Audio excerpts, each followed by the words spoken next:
अस्सलाम वालेकुम and very good morning. सुबह पाकिस्तान के साथ मैं हूं आपकी मेजबान सरिया बारिफ और मेरे साथ है मोहम्मद शोएब। नाजरीन, जुम्मा मुबारक। खूबसूरत दिन यानी जुम्मे की हम बात कर रहे हैं। जुम्मे की मुनासिबत से हमारे प्रोग्राम में एक बड़ा स्पेशल सेगमेंट आज हम शामिल करेंगे, जो कि हमारी कोशिश होती है कि हर जुम्मे को हम अपनी भी रहनुमाई करें, आपकी भी रहनुमाई करें।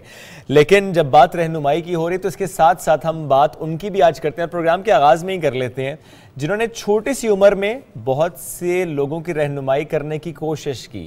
छोटी सी उम्र में अल्लाह ने उनका नाम बड़ा कर दिया क्योंकि उनका काम बड़ा था। हम बात कर रहे हैं कम उम्र तरीन माइक्रोसॉफ्ट सर्टिफाइड प्रोफेशनल अरफा करीम रंधावा की, जिनको आज हमसे बिछड़े 10 बरस बीत गए हैं। लेकिन उनकी बरसी के मौके पर न सिर्फ हम उन्हें याद कर रहे हैं बल्कि हम उनकी खिदमात को खराज तहसीन भी पेश करते हैं। यूँ तो अगर वो जिंदा होती तो बहुत सारी खिदमात अभी भी पाकिस्तान के लिए सर अंजाम दे रही होती, लेकिन जाते जाते वो पाकिस्तान के लिए क्या करके गई, उन्हीं की खिदमात पर, उन्हीं की ज़िंदगी पर एक छोटी सी रिपोर्ट आपको दिखाते हैं। महज 9 बरस की उम्र में दुनिया की कम उम्र तरीन माइक्रोसॉफ्ट सर्टिफाइड प्रोफेशनल का इम्तिहान पास करने वाली अरफा करीम रंधावा 2 फरवरी 1995 को फैसलाबाद में पैदा हुई। 2005 में माइक्रोसॉफ्ट के बानी बिल गेट्स ने अरफा करीम से खसूसी मुलाकात के बाद उन्हें माइक्रोसॉफ्ट सर्टिफाइड एप्लीकेशन की सनद दी थी। If you want to do something big in your life, you must remember that shyness is only in the mind. If you think shy, you act shy. But if you think confident, you act confident. Therefore, never let shyness conquer your mind. अरफा करीम ने अपनी सलाहियतों के बिलबोते पर फातिमा जना gold medal, इस्लाम Pakistan youth award और सदारती pride of performance समेत दीगर एजाज़ात भी हासिल किए थे।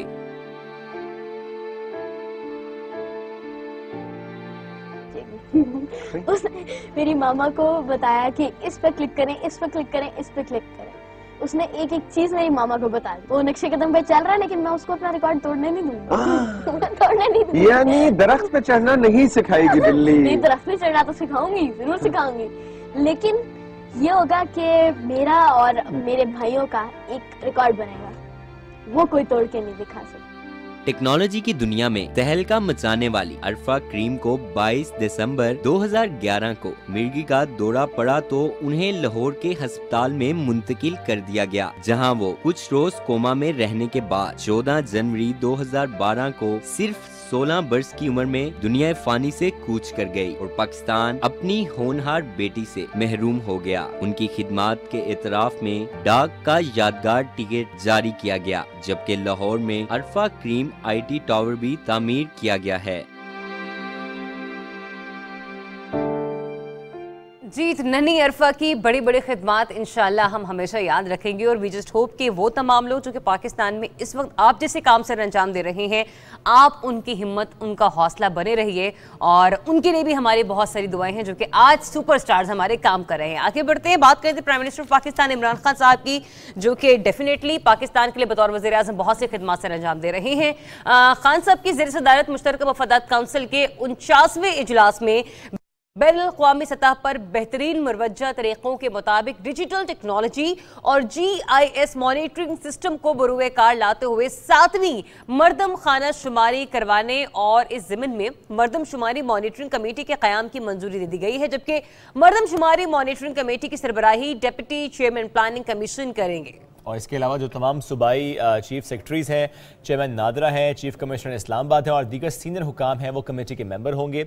और ये जो कमेटी है ये मरदम खाना शुमारी के शफाफ, जल्द और काबिल एतमाद होने को यकीनी बनाने के लिए सरगर्मियों का जायज़ा लेगी। ये फोकस मैंने इस 3 पॉइंट्स पे इसलिए भी किया चूँकि ज़ाहिर जो मरदमशुमारी हुई थी उस पर एतराज़ात हुए, बिलखुसूस कराची के मामले पर हमने देखा कि बहुत ज़्यादा एहतजाज किया गया और ये कहा गया कि हमें सही से गिना नहीं गया। सही से गिना जाना ये इसलिए भी ज़रूरी होता है चूँकि ज़ाहिर जब ये मालूम होगा कि पॉपुलेशन कितनी है तो उसके अकॉर्डिंगली भी रिसोर्सेज एलोकेट होते हैं, तो इसलिए बहुत ज़्यादा ज़रूरी होता है कि किसी भी जगह की पॉपुलेशन को सही तरह से गिना जाए। तो इसलिए अब ये कमेटी बनी है, इसमें मेंबर्स का हमने जिक्र कर लिया ताकि इसकी प्रॉपर्ली निगरानी की जा सके कि अब जो मरदमशुमारी होगी उसमें उसके बाद कोई ये आवाज़ ना उठाए, कोई पॉलिटिकल पार्टी, कोई इंडिविजुअल, कोई इदारा इस पर ये आवाज़ ना उठाए कि आखिर यहाँ पर कोई गड़बड़ है या नहीं। क्योंकि अक्सर अमूमन शेब हम लोग ये देखते हैं कि सिचुएशन ये होती है कि मरदमशुमारी हो जाती है, सेंसस कंप्लीट हो जाता है, लेकिन इसके बावजूद जो अपोजिशन जमातें हैं या फिर हुकूमत में जो बैठी हुई इत्तेहादी जमातें होती हैं, बाज़-औक़ात उनकी तरफ से बहुत सारे एलिगेशन सामने आना, एतराज़ात सामने आना शुरू हो जाते हैं और कहा जाता है कि अच्छा आया कि यहाँ तो आबादी इतनी नहीं इतनी थी, क्योंकि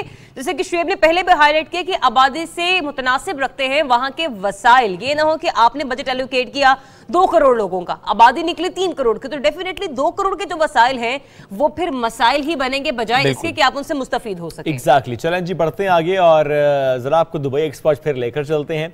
और जब बात हम दुबई एक्सपो की कर रहे हैं और बात जनवरी की हो रही है, तो जनवरी में आपको पता है कि वहाँ पर केपी गवर्नमेंट, केपी मंथ है, तो केपी गवर्नमेंट जो वहाँ के इदारे हैं वो इसकी अपॉर्चुनिटी को समझते हुए डिफरेंट मीटिंग्स कर रहे हैं।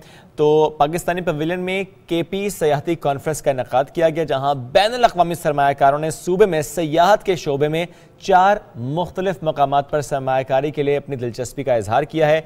इंटीग्रेटेड टूरिज्म जोन्स मंकियाल, गनोल, ठंडियानी समेत सवाबी में वाटर स्पोर्ट्स, ये उन मकामात में शामिल हैं। सेक्रेटरी महकमा सयाहत केपी के मुताबिक 16 जनवरी को मफाहमती यादाश्त पर जो है बाकायदा दस्तखत होंगे। मौजूदा हुकूमत से मुतालिक अगर हम बात करें और स्पेशली केपी गवर्नमेंट की हम बात कर लें तो मुल्क भर में तो हम देख रहे हैं सेहत का फ़रोग, लेकिन ज़रा केपी की आज हम बात ज़्यादा कर रहे हैं। तो वहाँ पर जो नए डेस्टिनेशंस बनने हैं उसकी हम देखते हैं कि बात हो रही है, उस पर काम हो रहा है। अब तो इस तरह केपी में सयाहत के जो शोबा है उसमें सरमायाकारी के जो गैर मुल्की सरमायाकारी का हमने जिक्र किया, इसके लिए Dubai expo is very important, जहाँ पर ये लोग मौजूद हैं। रागिब किया जा रहा है इन्वेस्टर्स को। तो secretary tourism Aamir Sultan Tareen sahab, director tourism authority Kamran Ahmed Afridi sahab, CEO Khyber Pakhtunkhwa board of investment and trade Hassan Dawood Butt ने इस हवाले से गुफ्तगू की है, आपको दिखाते हैं।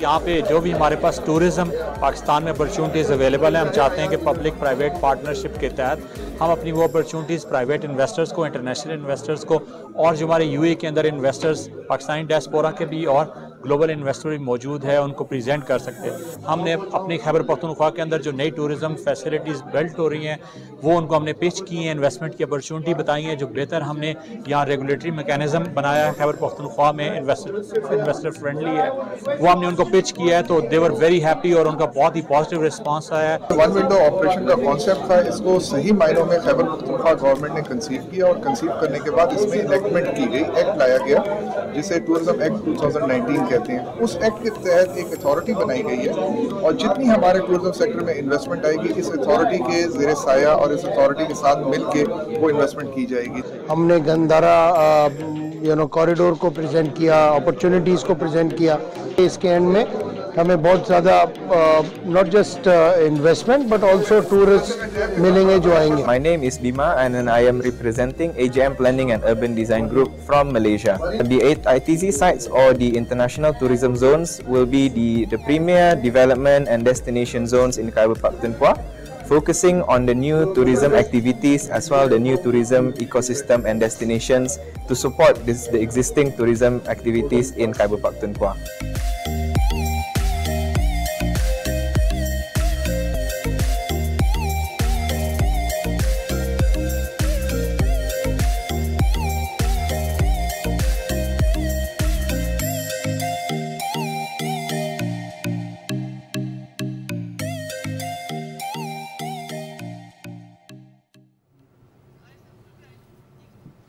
जी, तो ये रिपोर्ट आपने देखी दुबई एक्सपो 2020 से, और जब भी हम लोग एक्सपो 2020 के कुछ भी मनाजिर देखते हैं हमें अपनी पुरानी यादें जो है वो हमारी ताज़ा हो जाती है पिछले साल की कि हम एक्सपो 2020 को कवर करे गए थे। डेफिनेटली ये जो विजुअल्स हमने आपको दिखाए थे ये तो खूबसूरत है ही, लेकिन जब आप जाकर उस फेस्टिविटी को एंजॉय करते हैं तो यकीन कीजिए कि जज्बा हुब्बुल वतनी एक बार फिर से बेदार हो जाता है। आगे बढ़ते प्रोग्राम में एक और खबर आपके साथ शेयर करते हैं कि कल कौमी असम्बली ने सप्लीमेंट्री जो हमारा ज़िमनी मालियाती बिल था 2021 उसकी मंजूरी दे दी है, और जिस वक्त ये मंजूरी सामने आई तो उसमें कौमी असम्बली ने ज़िमनी मालियाती बिल 2021 की न सिर्फ मंजूरी दी बल्कि बिल वज़ीर ख़जाना डेफिनेटली शौकत तरीन साहब ने पेश किया, और इसमें डबल रोटी, दूध, नान और बेकरी जो आइटम्स हैं उन पर कोई टैक्स आयद नहीं किया गया है। साथ ही साथ लैपटॉप और जो सोलर पैनल है उस पर भी जो टैक्स है वो ख़त्म कर दिया गया है। तो मेरे ख्याल से ये एक अच्छी डेवलपमेंट है जिसको हम देख सकते हैं। गो कि महंगाई है, कुछ मामला ऐसे हैं कि जिन पर टैक्स भी लागू हुए हैं, लेकिन कोशिश ये की गई कि जहां पर एक तरफ आपको सब्सिडीज़ दी जा रही हैं मुख्तलिफ प्रोग्राम्स के थ्रू, वहीं पर जो बेकरी आइटम्स है जो कि रोज़मर्रा की अशिया में शुमार होती हैं, जिसमें हम लोग अपनी डेयरी प्रोडक्ट्स का बिलखुसूस जिक्र करते हैं, डबल रोटी का जिक्र करते हैं, वहां पर आपको थोड़ी बहुत जो है वो सब्सिडी प्रोवाइड करने की कोशिश की गई। एग्जैक्टली और ज़रिया आपको याद होगा कि जब तनकीद करती है अपोजिशन, या हम देखते हैं कि जब भी तनकीद की जा रही होती है specially in the social media, तो उस पर दूध के हवाले से बड़ा जिक्र आजकल हो रहा है। ये दूध पे टैक्स लगा दिया क्या है, और बच्चों की नशोनुमा कैसे होगी। इमरान खान साहब तो स्टंटिंग की बात करते हैं, तो ऐसे में अगर दूध पर टैक्स लगाएंगे तो बच्चे कैसे, उनकी ग्रोथ एंड नरिशमेंट कैसी होगी। तो ज़रा देखिए पे इस खबर का बड़ा उससे गहरा लिंक है कि दूध पर जो टैक्स है वो ख़त्म किया जा रहा है, तो कोई नया टैक्स लगाया नहीं जा रहा, विच इज़ वेरी गुड। क्योंकि ज़ाहिर है हम बात करते हैं बच्चों की, हम बात करते हैं कौम के मुस्तकबिल की, हम बात उनकी ग्रोथ की करते हैं, उनकी डेवलपमेंट की करते हैं, जिसमें ब्रेन्स डेफिनेटली शामिल है। और उसके लिए अगर उनकी रिक्वायरमेंट दूध है, जो कह रहा है 2 साल तक सिर्फ बच्चा दूध पीता है, चाहे माँ का दूध पिए या फॉर दैट मैटर अगर किसी वजह से वो फार्मूला मिल्क का इस्तेमाल करे या कोई और डब्बे का दूध वो इस्तेमाल करे, तो दूध पर टैक्स यूँ तो वाकई कम होना चाहिए। क्योंकि ज़ाहिर है एक बोझ पड़ जाता है वालिदैन पर जब दूध महंगा होता है, और माजी हम देखते हैं जिस तरह दूध पर टैक्स लगता रहा है। तो ये बड़ी अच्छी बात है कि इस पर टैक्स सब जो है वो खत्म किया और इसमें मैं एक और चीज़ ये बोलूँगी, जब हम कहते हैं ना कि बच्चों की नशोनुमा के हवाले से बात करते हैं और उनको मज़ीद मुस्तहकम करने के हवाले से बात करते हैं, लेकिन न जाने अपोजिशन के साथ हमेशा क्या होता है, बातें की जाती हैं कि महंगाई के खिलाफ हमने आवाज़ उठाई, हमने ये किया, हमने वो किया, लेकिन जब मुत्तहिद होकर आवाम के लिए कुछ करने की बात आती है तो मेरे ख्याल से वो कहते हैं कि चले हुए कारतूस एक बार फिर से ठूस हो जाते हैं। और कल गवर्नमेंट को पड़े 163 वोट जनाब, और जो अपोजिशन थी उसने लिए 146 वोट हासिल किए। तो मेरे ख्याल से यहीं पर ही हमें मवाजना देखने को मिल गया कि हुकूमती बेंच तमाम तर मामलात के बावजूद हमें मुत्तहिद नजर आते हैं, लेकिन कहीं ना कहीं एक ऐसे मामला जहां पर अपोजिशन का भी रोल बड़ा इंपॉर्टेंट होता है, वहां पर हमें अपोजिशन के अफराद नजर नहीं आते बदकिस्मती से। चलें जी, बढ़ते हैं आगे। छोड़िए इन खबरों को, जो अब विजुअल आपको हम दिखाने वाले हैं वो देखकर आप भी एक दफा स्क्रीन से मैं कहूँगा चिपक से जाएंगे। दिल करेगा ये मंजर बार बार आप देखें। ऐसा खूबसूरत मंजर है, देखने वालों को जज्बाती कर देता है। ये मंजर है करतारपुर राहदारी से, हर किसी को इस मंजर ने जज्बाती कर दिया। ये आपको स्क्रीन पर हम दिखा भी रहे हैं। क़याम पाकिस्तान, वो वक्त याद कीजिए, उस वक्त बिछड़ने वालों की बात कर रहे हैं। 2 भाई थे, बिछड़ गए थे, एक वहां रह गया था, एक यहां आ गया था। 74 बरस बाद मुलाकात हुई है। कितनी खूबसूरत सी ये बात हमने की है। फैसलाबाद से ताल्लुक़ रखने वाले सिद्दीक नामी बुजुर्ग और भारतीय पंजाब फल्लेवाला से आने वाले अपने सगे भाई हबीब, इनसे मिलने करतारपुर राहदारी पहुंचे, और एक ग्रुप यहाँ से आ रहा है, एक ग्रुप वहाँ से आ रहा है, फिर जो लगाया गले, उसके बाद आंख हुई अश्कबार। तो ये खूबसूरत से मनाजिर हैं। यूँ तो वो फूट फूट कर रो रहे हैं, लेकिन हम मुस्कुरा रहे हैं इस विजुअल को देख कर। मुस्कुरा इसलिए रहे हैं कि चलो मुलाकात तो हुई, ना जाने कब से ये कसक रही होगी दिल में कि मुलाकात हो जाए।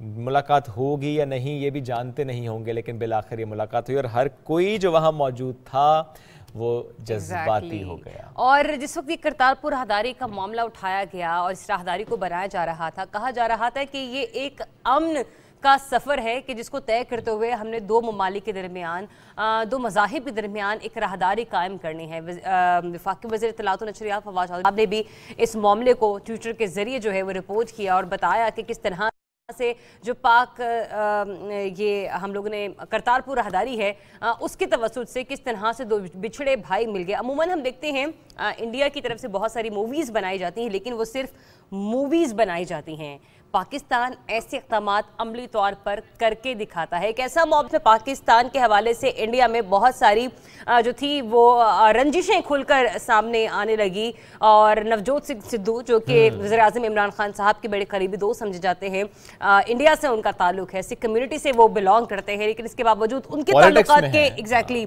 मामलात की वजह से उनकी पॉलिटिक्स को खासा खतरा पहुंचा। वहाँ पे कुछ शोज जो कि वो कर रहे थे वो उनसे ले लिए गए, लेकिन शायद वज़ीर-ए-आज़म इमरान खान या वो नवजोत सिंह सिद्धू जो कि चाहते थे कि पाकिस्तान में और इंडिया में बैठे जो लोग बिछड़े हुए हैं आपस में किसी न किसी राहदारी के थ्रू मिल जाएं, तो ये जो मिलना है, ये जो मुलाकात है, उसी का एक शाखसाना है। सिद्धू पाजी ने कहा था इमरान खान मेरे बड़े भाई हैं, आप देखिए उन्होंने कहा बड़े भाई और यहाँ मिले दो भाई, कितनी खूबसूरत सी बात है। चलें बढ़ते हैं आगे। Let's talk about covid situation. 2022 का आगाज़ कैसा हो रहा है? हम 5वीं वेव एक्सपीरियंस कर रहे हैं। हम पहले बात वैक्सीनेशन की करते थे, अब हम बात बूस्टर डोज की कर रहे हैं। कोविड-19 इसकी जो पॉजिटिविटी रेशो है वो बहुत तेज़ी से बढ़ रही है। 7.36% आज लेटेस्ट अपडेट्स मैं आपके सामने शेयर कर रहा हूँ।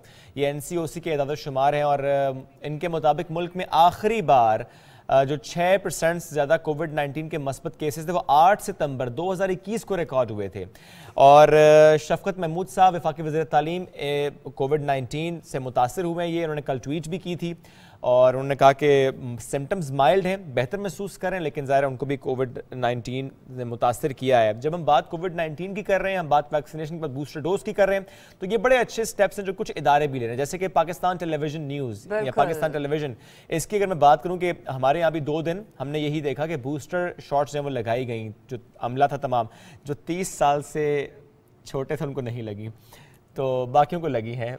लेकिन यहाँ पर ये कहा जा रहा है कि जो 30 साल से छोटे हमारे एंकर्स हजरात हैं उनकी सेहत का ख्याल रखते हुए उन्हें प्रायोरिटी बेसिस पर ये बूस्टर शॉट्स दी जाएंगी। कब लगवा रही और मैं हो सकता है इंशाल्लाह आज ही लगवा लूं। मैं भी लगवा लूं, ज़ाहिर है मुझे भी लगवानी पड़ेगी। आप लगवा सकते हैं, बिल्कुल अब तो मैं लगवा सकता हूं। अब तो आप बिल्कुल लगवा सकते हैं, ठीक है। लेकिन 25 से कम को भी लगाना शुरू कर दिया? नहीं, उन्होंने 16 से ऊपर लोगों को लगाना शुरू कर दिया। एग्जैक्टली, बिल्कुल। वकास प्रोड्यूसर साहब है मेरे, उन्होंने बिल्कुल दुरुस्त फरमाया कि 15 साल की उम्र के लोग जो है वो भी लगवा सकते हैं, पार्टिसिपेट कर सकते हैं। बट एनीवेज इंटरेस्टिंग खबर है, कल शब आपने अपनी ट्विटर पर जरा शेयर भी की हुई थी, आपने बल्कि वो चीज हाईलाइट भी की थी।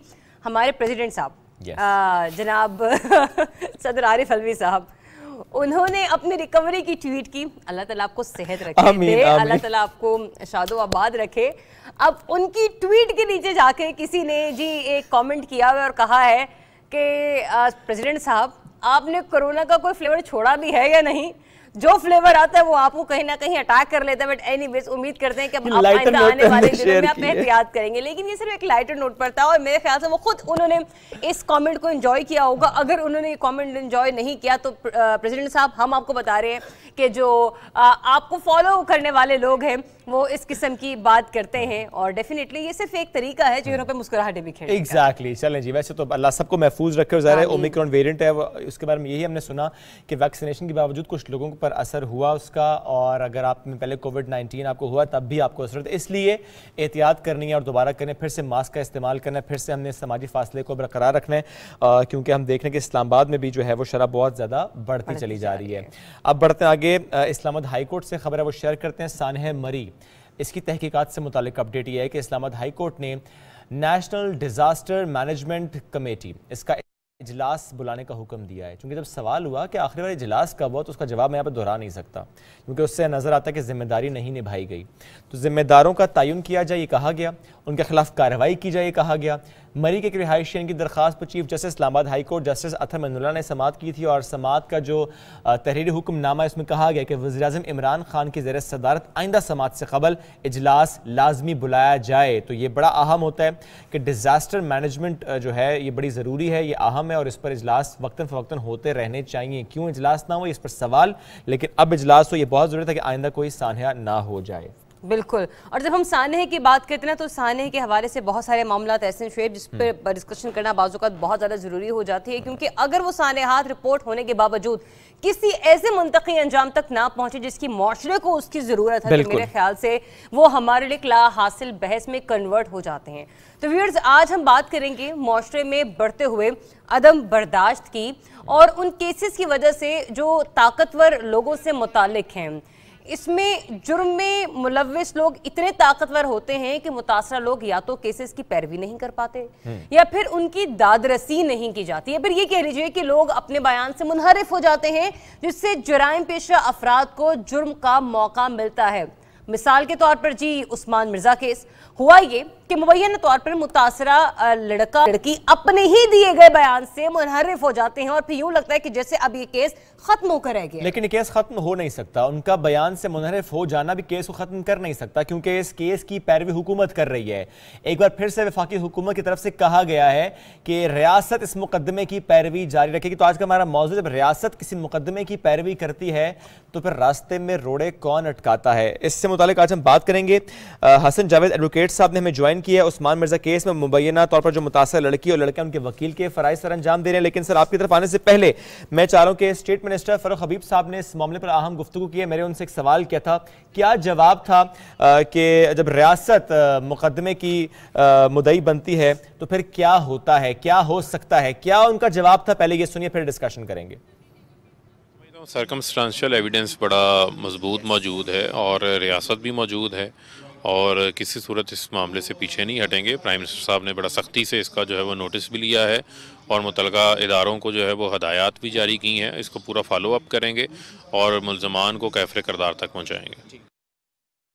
جی متعلقہ ادارے جو ہیں وہ اپنا کام کرتے رہیں گے اور اس پر انہوں نے کہا ہے کہ ان کو منطقی انجام تک بھی پہنچائیں گے۔ تو حسن جاوید صاحب ہمارے ساتھ موجود ہیں۔ السلام علیکم اینڈ ویری گڈ مارننگ حسن صاحب فرمائے گا، اکثر گواہان منحرف تو ہو جاتے ہیں، لیکن کیا کوئی ایسا قانون موجود نہیں ہے کہ ان کے بیان سے منحرف ہونے کے بعد کا جو راستہ ہے اسے بند کیا جا سکے، وہ بھی یہ جانتے ہوئے کہ ریاست خود اس مقدمے میں مدعی کا کردار ادا کر رہی ہے؟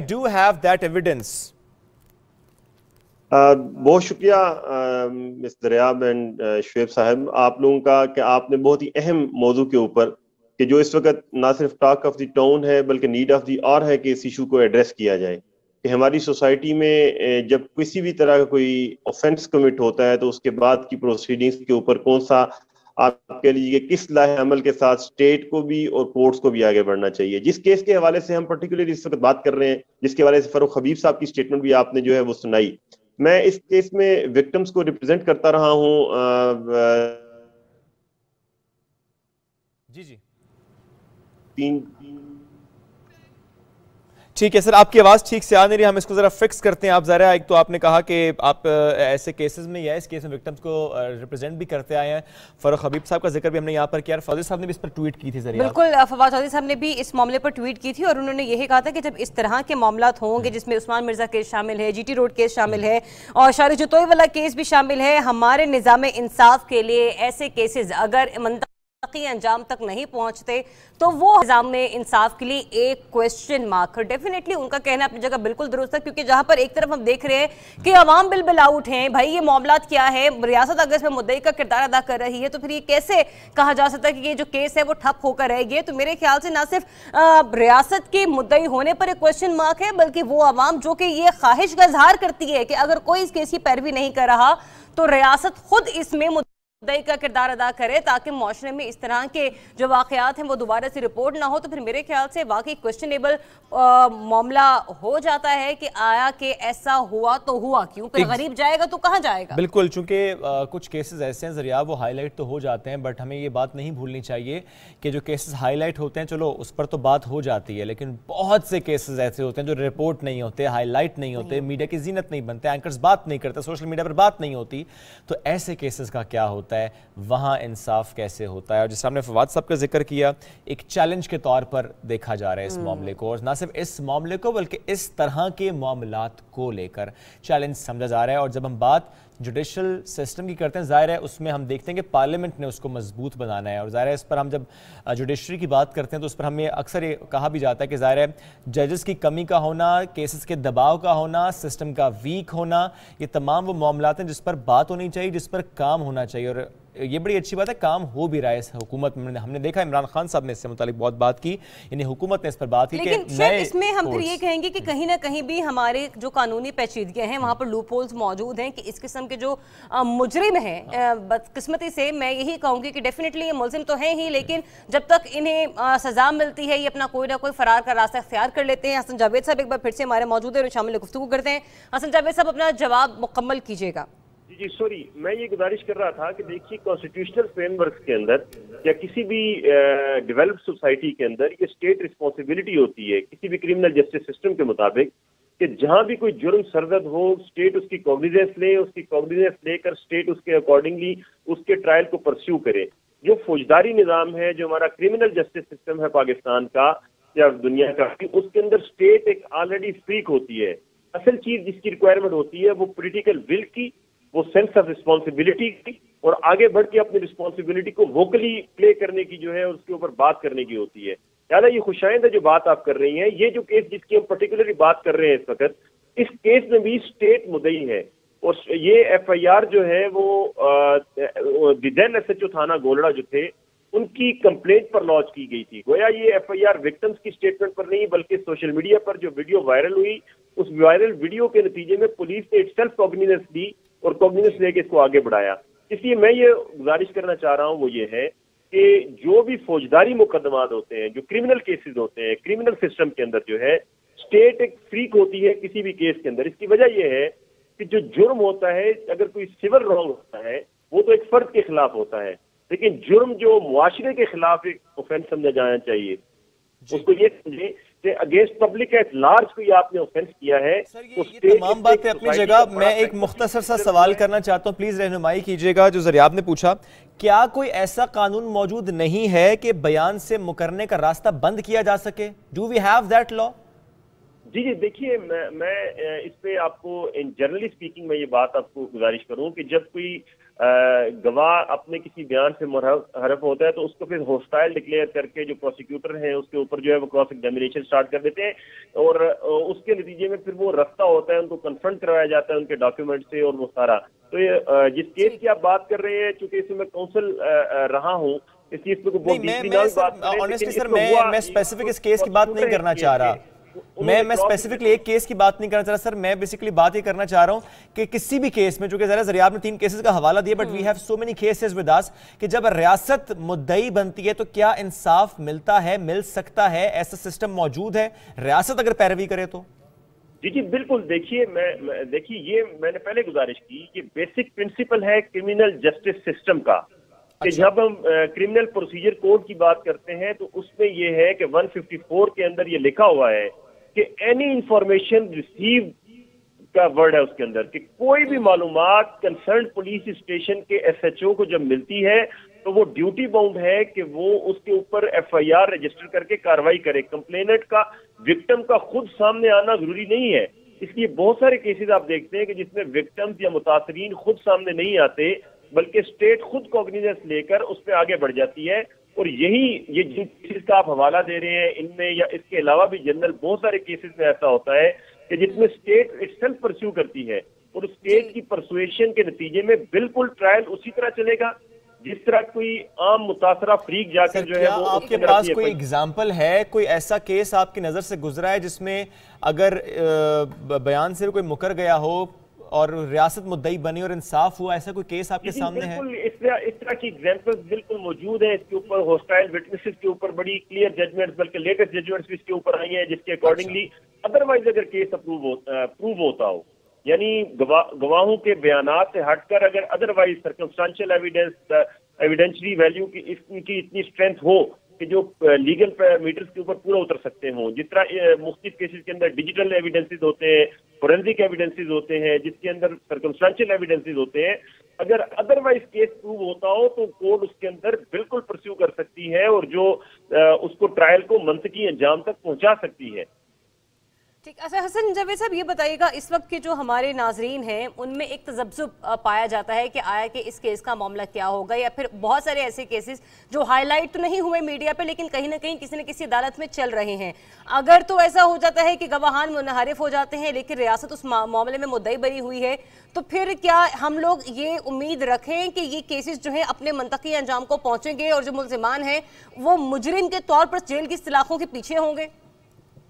देखिए मिस्टर, मैं ये गुजारिश करूं कि ये सिर्फ इन केसेस में ही नहीं, आप इस चीज को जहन में रखिए कि हमारी कोर्ट्स जो हैं, मैं मोर स्पेसिफिकली चूंकि इस केस से हम रोजाना अदालतों के सामने पेश होते हैं, लेकिन इस केस की अगर हम पर्टिकुलरली बात करें تو ہماری جو اسلام آباد ہائی کورٹ ہے اس نے بہت بہترین انداز سے ہماری جو اس کیس کے اوپر جو ڈائریکشن دی کہ 2 مہینے میں اس کا ٹرائل کنکلوڈ کیا جائے. اسی طرح نور مقدم کا جو کیس ہے اس کیس کے اندر بھی جو ہے ہائی کورٹ نے ڈائریکشن دی کہ اس کو 2 مہینے میں کنکلوڈ کیا جائے ٹرائل کو. اس طرح ہماری جو ایڈیشنل سیشن جج کی جو عدالت ہے عطا ربانی صاحب کی جو جینڈر بیس وائلنس کی کورٹ کو ہیڈ کر رہے ہیں اسلام آباد میں, انہوں نے بھی ٹرائل بہت بہترین انداز سے کنڈکٹ کیا. اس لیے اگر 2 کے بڑا اہم پیس ہوتا ہے ایویڈنس کا کہ جو وکٹمز کی سٹیٹمنٹس ہوتی ہیں, لیکن اب یہ it's up to the court now کہ وہ دیگر ایویڈنسز, کیونکہ جس طرح اس کیس کے اندر بڑی تعداد میں گواہان آلریڈی وٹنسز جو ہیں وہ وٹنس باکس سے گزر چکے ہیں, ان کی ایویڈنس ہو چکی, ان پہ کراس ایگزامینیشن ہو چکی, ان کے ڈاکیومنٹس ایگزیبٹ ہو چکے, لہذا اب ایک بڑی حد تک ٹرائل کنکلوڈ ہو چکا ہے اور اس کے بعد صرف انویسٹیگیشن آفیسر کی جو ہے وہ ایویڈنس رہتی ہے اس کے اندر. لہذا اس کیس سے ہٹ کر بھی کہ گواہوں کے ساتھ ساتھ وہ جو ایویڈنس کورٹ کے اندر پیش کیے جانے ضروری ہوتے ہیں وہاں پر بھی کہیں نہ کہیں لیک کر رہی ہوتی انویسٹیگیشن کا جو پروسیجر ہوتا ہے. جی سوری میں آپ کا سوال سن نہیں سکا. میری عرض یہ تھی اصلا کہ ہمارے ہاں گواہان کا منحرف ہو جانا ہی ایک مسئلے کا حل نہیں ہے, بلکہ آپ یہ بھی کہہ رہے ہیں کہ وہ جو ایویڈنس جو عدالت کو ریکوائر ہوتے ہیں کہیں نہ کہیں وہ بھی مسنگ ہوتے ہیں, تو یہ دونوں فیکٹر جو ہے وہ کیس کے اوپر اثر انداز ہو رہے ہوتے ہیں. جی دیکھیں نا, جو کورٹ کی رسپانسبلٹی ہوتی ہے نا وہ اوور آل اور complete connectivity of the evidences اور اکرنسز کو دیکھ کر کورٹ نے فیصلہ کرنا ہوتا ہے نا. جب جتنی ایویڈنس ریکارڈ کے اوپر موجود ہوگی, digital, forensic, scientific evidence, circumstantial evidence, ایک ڈائریکٹ ایویڈنس ہے, سرکمسٹانشل ایویڈنس ہے, ڈیجیٹل ایویڈنس ہے, ان سب کی کنیکٹیوٹی کرنی ہے کورٹ نے at the end of the day. لہذا کوئی بھی کیس کسی ایک کے بیان سے فقط منحرف ہو جانے سے یا کسی وہ ختم نہیں ہو جاتا ہے. اور یہ جو دوسری ہم گزارش کر رہے ہیں نا جس کی آپ نے بات کی کہ گورنمنٹ کی طرف سے یا ministry of law and justice کی جانب سے یا کسی اور جانب سے بات آئی, یہ پولیٹیکل ول, پولیٹیکل ڈٹرمینیشن کے حوالے سے سوسائٹی کو اپ برنگ کرنے کے لیے, سوسائٹی کا مورال بوسٹ اپ کرنے کے لیے یہ بہت اچھے اقدامات ہو سکتے ہیں. اور لیکن قانون کے اور یہ ہونے چاہیے کہ تاکہ پوری سوسائٹی جو ہے رول آف لا کے لیے وہ کھڑی ہو. اور دوسری طرف جو ہماری کورٹ پروسیڈنگز ہیں, قانون کے مطابق کورٹ پروسیڈنگز میں ٹرائل کے اندر چونکہ اسٹیٹ آلریڈی فریق ہوتی ہے, ہمارے پروسیکیوٹر اس کیس کو آلریڈی پرسیو کر رہے ہیں, وکٹمز نہیں بھی پرسیو کرتے کسی کیس میں تو پروسیکیوٹر. ٹھیک ہے, یہ سارے ایشوز آپ نے بالکل ان کا نشاندہی کی. تھینک یو حسن صاحب, تھینک یو ویری مچ. ساتھ موجود تھے آپ اس سے متعلق گفتگو کرتے. ایک چھوٹی سی بریک لیں گے, ساتھ رہیے.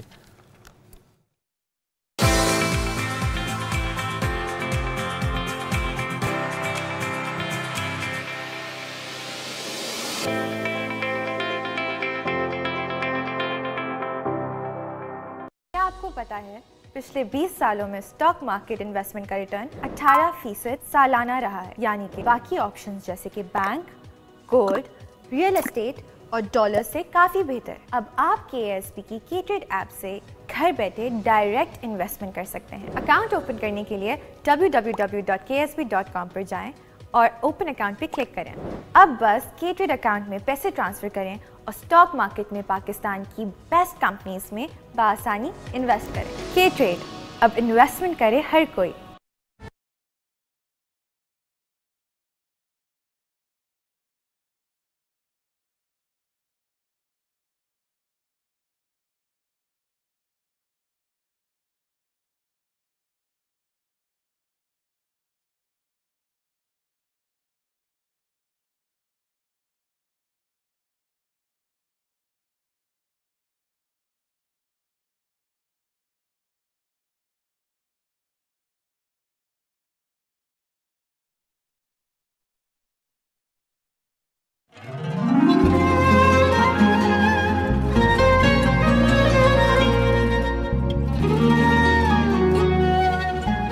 اقرأ باسم ربك الذي خلق.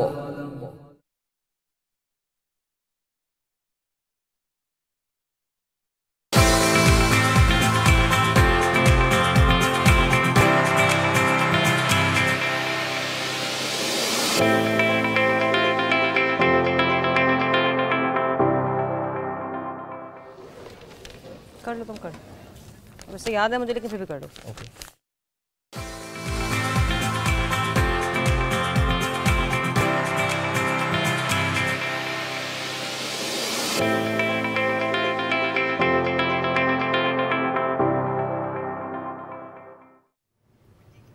Welcome back after the break. ناظرین, جس طرح ہم نے پروگرام کے آغاز میں کہا تھا کہ جمعے کا دن ہماری کوشش یہ ہوتی ہے کہ رہنمائی اپنی بھی ہو جائے, کچھ آپ کی بھی ہو جائے, اور اس کے لیے ایک مذہبی اسکالر ہمارے ساتھ موجود ہوتے ہیں. آج ہمارے ساتھ موجود ہیں سید ریاست حسین شاہ صاحب, اسلامک اسکالر ہیں. ان کو ویلکم کرتے ہیں. السلام علیکم سر, کیسے ہیں آپ؟ سر, آج کا جو موضوع ہم نے چنا وہ تھا کہ شادی بیاہ اور دیگر تقریبات میں جو اسراف ہم دیکھتے ہیں, جس طرح ریسنٹلی بھی ہم نے کچھ ایسے دیکھے ہیں انفلوئنسرز کے, ایکٹرز کی شادیاں. ایک تو یہ کہ طویل چلنے والی شادیاں, بہت سے فنکشنز, اس میں پھر جس طرح سے پیسوں کا خرچ کرنا, پھر اس کو جس طرح سے پبلسٹی اس کی ہونی, اس سے ظاہر ہے سوسائٹی پہ ایک امپیکٹ آتا ہے. لوگ دیکھتے ہیں, لوگ اسے ایبزارب کرتے ہیں, ایک پریشر ہو جاتا ہے اچھا ہم بھی کریں اور اس لیول پر جا کے کریں. اس کے ساتھ ساتھ کچھ ایسے خاندان جو کہتے ہیں اچھا ایک ہی بیٹا ہے, ہم دھوم دھام سے شادی کریں گے, اور پیسوں کا پھر ضیاع, یا یہ سوال ان کے ذہن میں کوئی یہ نہ کہے کہ پیسہ نہیں لگایا, کنجوسی کر دی, اس وجہ سے اسراف دیکھتے ہیں. تھوڑی سی آپ آج رہنمائی کیجئے ہم سب کی کہ دین اسلام یعنی قرآن و حدیث کی روشنی میں ہم کیا سمجھ سکتے ہیں کہ جب نکاح کی بات ہے, شادی کی بات ہے, تقریبات کی بات ہے, تو اس میں خرچ کرنے کا جو معاملہ ہے وہ کیا ہے؟ کیا اس کا حساب نہیں ہوگا؟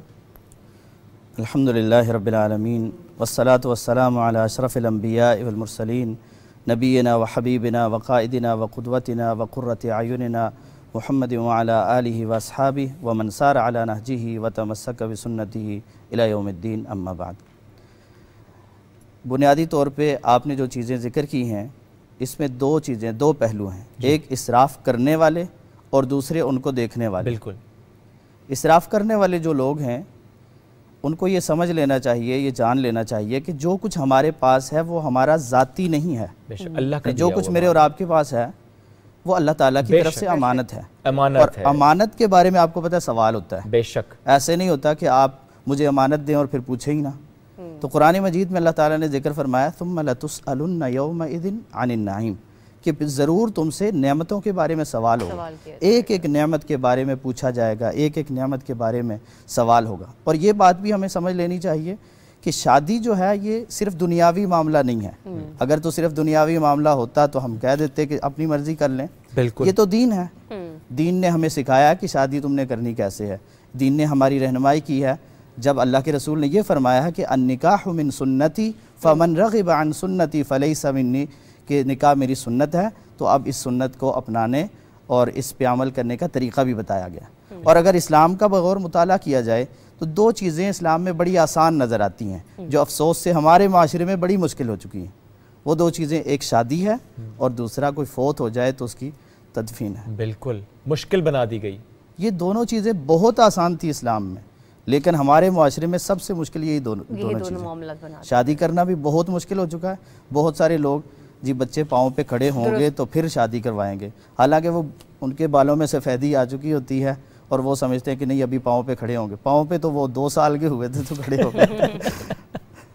اچھا, اس میں نا سر ادھر یہاں سے بھی رہنمائی کیجیے گا, جس میں کہ بہت سارے اگر بڑی بڑی تقریبات ہیں, میں بغیر کسی کو ٹارگٹ کیے کہ صرف ایک مختصر سی آپ کو ایک مثال دینا چاہ رہی ہوں. ہمارے بہت بڑے علماء کرام جا کے نکاح خوانی میں شرکت اختیار کرتے ہیں اور اس شادی کا حصہ بنتے ہیں.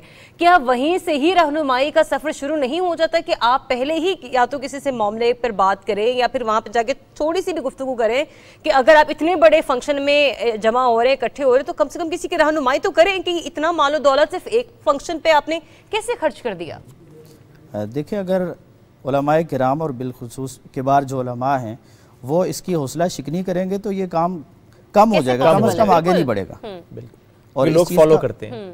وہ جب دیکھتے ہیں کہ اتنا بڑا آدمی اس نے ایسے کیا تو یہ جائز ہوگا, کوئی صورت تو ہوگی اس کی. اور پھر ہمیں یہ بھی سمجھ لینا چاہیے کہ جو یہ کر رہا ہے نا اس کو یہ نہیں سمجھنا چاہیے کہ میں اس میں بے لگام ہوں, یعنی جو میں کر رہا ہوں ایسے کرتا چلا جاؤں. اور یہاں جہاں علماء کی ذمہ داری بنتی ہے کہ علماء ایسی محافل میں نہ جائیں, ایسی جگہوں پہ, ایسی شادیوں میں نہ جائیں جہاں پہ یعنی بے دریغ اللہ کے مال کو ضائع کیا جاتا ہے. ہمارے ہاں لفظ فضول خرچی استعمال ہوتا ہے, لیکن عربی میں اس کے لیے 2 لفظ ہوتے ہیں, ایک اسراف اور ایک تبذیر. ان دونوں کو ہمیں سمجھنے کی ضرورت ہے. ہم تو اس کا اسراف کا بھی اور تبذیر کا بھی ایک ہی معنی کرتے ہیں, فضول خرچی.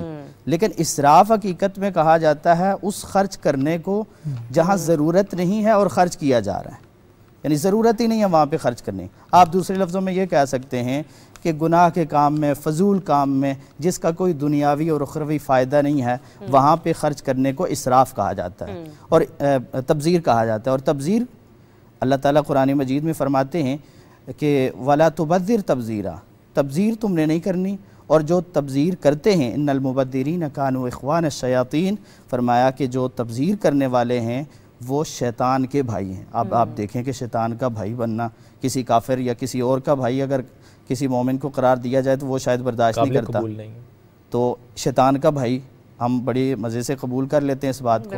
और जो इसराफ़ है, दूसरा लफ्ज़ जो इस्तेमाल होता है, इसराफ़ का माना होता है कि जहाँ आप खर्च कर सकते हैं लेकिन ज़रूरत से ज़्यादा खर्च करते हैं या अपनी हैसियत से ज़्यादा खर्च करते हैं। आपको खर्च करने की इजाज़त है, वहाँ खर्च करें। शादी है, ब्याह है, तो वहाँ खर्च करना है, लेकिन ज़रूरत से ज़्यादा खर्च करेंगे तो ये इसराफ हो जाएगा। और जहाँ खर्च ही नहीं करना, माज़रत आपने अभी जो एक लफ्ज़ इस्तेमाल किया, ज़रूरत से ज़्यादा और हैसियत से ज़्यादा, अब इसमें भी एक कुछ लोग ये कहते हैं चूँकि मैं साहिब हैसियत हूँ, चूँकि मेरे पास माल है, इसलिए मैं इस तरह से खर्च कर सकता हूँ। ये दो लफ्ज़ मैंने इसीलिए जमा किए हैं। बिल्कुल सही किया, क्योंकि ज़रूरत से ज़्यादा, जिसके पास हैसियत है वो कहेगा मैं अपनी मर्ज़ी से खर्च, तो उसके लिए क्या है, ज़रूरत से ज़्यादा खर्च कर रहा है। और जिसके पास हैसियत ही नहीं है वो अपनी हैसियत से बढ़ के कोशिश कर रहा है, तो फिर सर कर्ज में डूब जाता है ऐसे। और इसकी खराबियां तो खैर आपके सामने, आप मुझसे बेहतर जानते हैं कि मुआशरे में शादी कितनी ताख़ीर से होती है, हालांकि इस्लाम ने तो जल्दी शादी का हुक्म दिया और तरगीब दिलाई है। तो ख़ास तौर पे जो गरीब लोग हैं या मुतवस्सित घराने हैं वो शादी में बड़ी ताख़ीर करते हैं और बच्चों के बालों में सफ़ेदी आ जाती है, बूढ़े हो जाते हैं, कई बड़ी उम्रों को पहुंच जाते हैं, फिर रिश्ते भी नहीं मिलते और फिर अच्छा यहीं पर क्या कहते हैं सही साहब, मेरा आपसे एक सवाल ये है, बतौर एक लड़की, ठीक है, अगर आपने कहा ना कि हमारे मुतवस्सित घरानों में अमूमन ऐसा होता है कि सफ़ेदी आ गई बालों में और आपकी मतलब शादी ना हुई, क्या ऐसे घर में बेटी को भेजना मुनासिब है कि जहाँ पर शौहर जो है, मतलब आपका होने वाला हस्बैंड जो है, उसकी कमाई का, रोज़गार का कोई इतना स्ट्रॉन्ग जरिया ना हो, अगले की बेटी भी अजियत में है, ठीक है, क्योंकि फिर जो सफ़ेद पोश ख़ानदान होते हैं वो आपको कमाने की भी इजाज़त नहीं देते, यहाँ तक कि बच्चियों को ट्यूशन पढ़ाने की भी इजाज़त नहीं होती। तो आपको नहीं लगता कि यहाँ पर हमें थोड़ी सी रहनुमाई और इस्लाह की भी ज़रूरत है कि ऐसे ख़ानदानों में फिर डेफिनेटली क्वेश्चन मार्क आता है कि फिर वहाँ पर भी जाके बच्चियाँ जो हैं वो तंगी की, तुरसी की ज़िंदगी गुजार रही होती हैं। देखिए, इसी वजह से ख्याल रखना चाहिए कि जब आप निकाह करवा रहे हैं तो ऐसे बंदे से करवाएं जो उसके बराबरी का हो। अगर बहुत अमीर घराने की लड़की है और किसी गरीब घराने में उसको ब्याह दिया जाए तो उसके लिए मुश्किल है, या बहुत अमीर लड़का है और कोई बिल्कुल गरीब बच्ची है तो उसके लिए भी घर के मामलात चलाना मुश्किल हो जाते हैं। अल्लाह के रसूल ने जो रहनुमाई की है वो ये है कि तुनकाहुल मरअतु लिअरबाइन, 4 चीज़ों की वजह से औरत के साथ निकाह किया जाता है। लिमालिहा वली जमालिहा वली हसबिहा वली नसबिहा फज़फर बिज़ातिद्दीन वली दीनिहा, कि माल, जमाल, हस्ब नसब और दीन की वजह से। तो बहरहाल दीनदारी को देखते हुए इंसान को बाकी चीज़ें भी साथ देखनी चाहिए। ये नहीं है कि दीनदार, नमाज रोज़ा तो है लेकिन बाकी दुनिया के मामलात सही नहीं है। सर एक बात और भी करनी थी आपसे कि दीन में कल्चर की कितनी गुंजाइश है। जो हम कहते हैं ना कि हमारी रस्म और रवाज हैं, ये हमारा कल्चर है इसलिए हमें करना है, दीन इस बारे में क्या कहते हैं? देखिए, कल्चर को अगर दीन के साथ देखें तो 3 तरह के कल्चर हैं। एक वो जिससे दीन ने बजाते खुद मना कर दिया, यानी वो कल्चर है लेकिन दीन ने कहा कि नहीं, इसको नहीं इख्तियार करना। दूसरा वो है जिसकी दीन ने खुद इजाज़त दे दी है, तो जिससे मना किया है वो कल्चर हो, जो मर्जी हो उसको नहीं अपना सकते। जिसकी इजाज़त दे दी है वो मुतलकन जायज़ है, उसको हम अपना सकते हैं। और तीसरा कल्चर वो है जिसके बारे में दीन खामोश है, दीन ने नहीं कहा कि ये जायज़ है या ये नाजायज़ है, तो वहाँ देखा जाएगा कि क्या इसका फ़ायदा है या नुकसान है। अगर फ़ायदा है तो अपना लिया जाए, नुकसान है तो उससे बचा जाए। ठीक। फिर एक बात और भी, लेविश फंक्शंस में जो मेहमान जाते हैं उनके लिए दीन क्या कहता है? देखें, मेज़बान की हमेशा ये कोशिश होती है कि मेहमान को अच्छा दिया जाए, अच्छी जगह प्रोवाइड की जाए, अच्छा खाना दिया जाए, लेकिन मेहमान का भी काम बनता है, मेहमान की भी कुरान मजीद ने रहनुमाई की है। बल्कि सहाबा किराम को अल्लाह के रसूल के घर में जब वो जाते थे तो अल्लाह ताला ने ये फरमाया कि तुमने नबी के घरों में ज़रूरत से ज़्यादा फिर बाद में बैठे नहीं रहना, खाना खा लिया है तो अब चले जाओ, जितना जिस काम के लिए बुलाया गया वो काम करने के बाद। तो मेहमान का भी ये फ़र्ज़ बनता है कि वो जब खाना खा रहा है या कोई भी सहूलत इस्तेमाल कर रहा है तो वो शरीयत के दायरे में रहते हुए इस्तेमाल करें। देखिए, आप शादी हालों में जाते हैं तो वहाँ खाना तो हर किस्म का होता है, लेकिन ज़ाय करने वाले कौन होते हैं? वो तो नहीं चाहते खिलाने वाले के ज़ाय हो, लेकिन खाने वाले ज़ाय करते हैं। प्लेटों में ज़रूरत से ज़्यादा डाल दिया, پھر اس کو ویسے پھینک کے چلے گئے، اور یہ ہمارا کلچر بن چکا ہے. اور یہ اس کی ممانعت ہے، ذرا دین کی اس میں رہنمائی ہے. سر بہت شکریہ، ساتھ موجود تھے. آپ نے اتنی زبردست گفتگو کی کہ ہمارے چھوٹے چھوٹے سوال تھے جس پر آپ نے ہماری رہنمائی کی. ناظرین ایک بریک لیں گے، جب بریک سے واپس آئیں گے تو آج ہم ذکر کریں گے اوورسیز پاکستانیوں کا، ان کو کیا مسائل ہیں اور ان کے مسائل حل کیسے ہو سکتے ہیں. اوورسیز پاکستانی کنونشن منعقد ہوا اسلام آباد میں، اور جو مسائل تھے وہ سنے گئے اور حل کس نے کرنا ہے، یعنی اداروں نے کرنا ہے، ان کے نمائندگان وہاں پر موجود تھے. تو اس پر ہم نے ایک سیگمنٹ تیار کیا، آپ کو دکھائیں گے بریک کے بعد. Stay with us.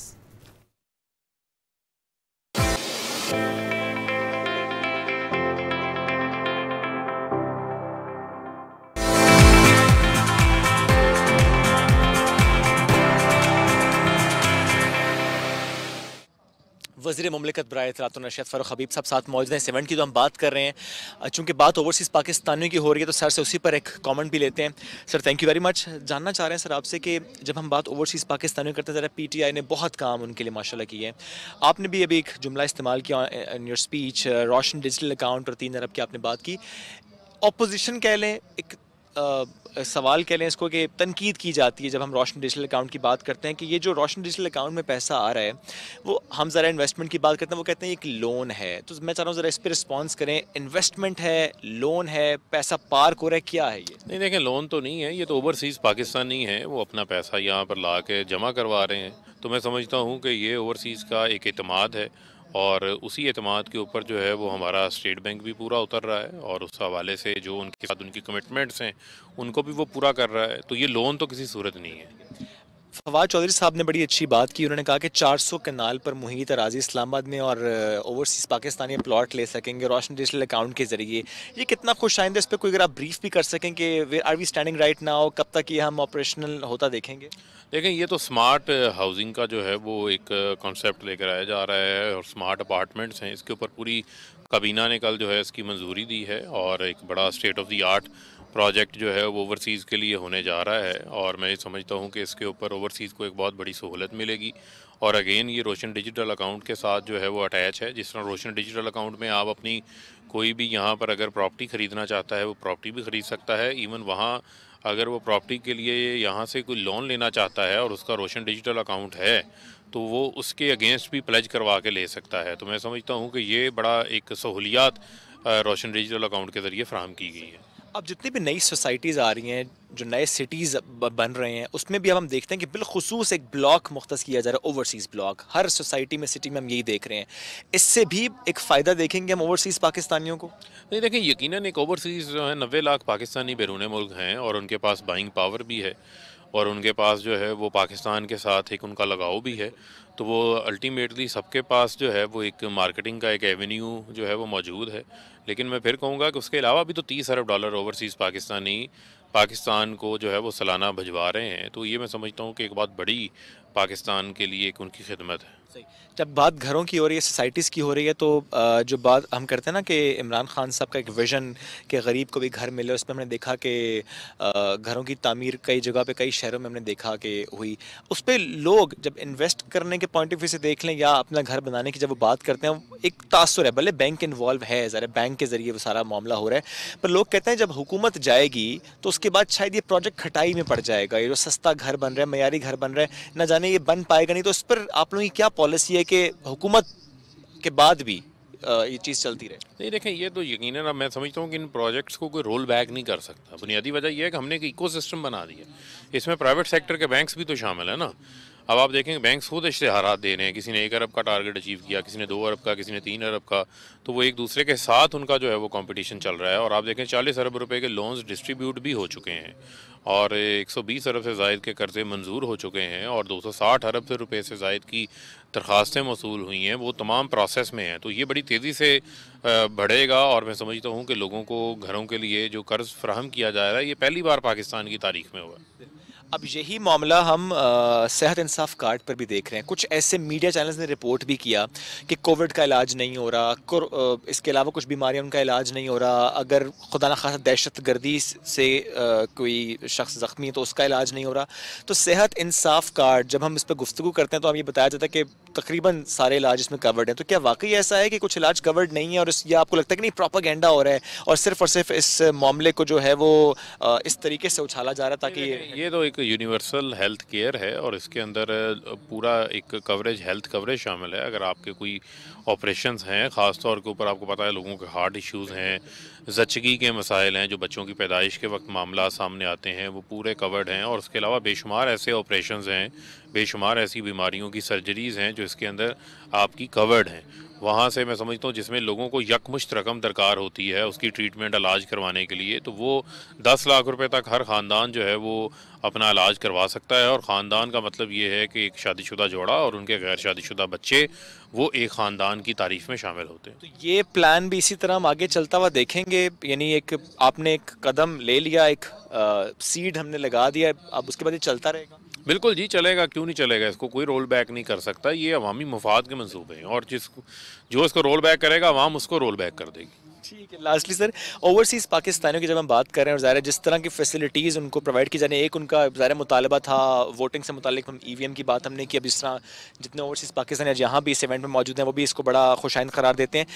In steps का फ़ायदा इलेक्शंस में कितना ज़्यादा होगा? क्योंकि एक तो वैसे वोट बैंक है ओवरसीज़ पाकिस्तानीज़ का पाकिस्तान तरीके इंसाफ के लिए, लेकिन जिस तरह फैसिलिटेट किया जा रहा है कितना फ़ायदा होगा? देखें, बात ये है, ये सिर्फ हम इमरान खान साहब की ये कमिटमेंट है, ये दिल से वो बिलीव करते हैं। जो बैरून मुल्क पाकिस्तानी जिनको कोई ऑन नहीं करता था उसको मौजूदा हुकूमत ने आके ऑन किया है, तो ये को वोटिंग का आस्पेक्ट नहीं है, ये उनको एम्पावर करना हमारा जो है वो मेन बुनियादी मकसद हमारा, उनको एम्पावर करना है, उनको फैसला साजी के अंदर, राय शुमारी के अंदर जो है वो उनको इख्तियार देना है। और मैं समझता हूँ कि ये इख्तियार प्राइम मिनिस्टर इमरान खान साहब ने दिया है और बैरून मुल्क पाकिस्तानियों ने पहले भी वज़ीर आज़म साहब को सपोर्ट किया है, आइंदा भी करेंगे। ठीक है, 2022 का आगाज़ कैसा हुआ पाकिस्तान तरीके इंसाफ के लिए? 2022 जो है वो नया साल है और होपफुली पाकिस्तान के लिए ये बेहतर साल होगा, पाकिस्तान की तामीर और तरक्की, मजबूत मईशत का साल होगा इंशाल्लाह। कोई चैलेंज जो नज़र आ रहा है इस साल में पाकिस्तान तरीके इंसाफ?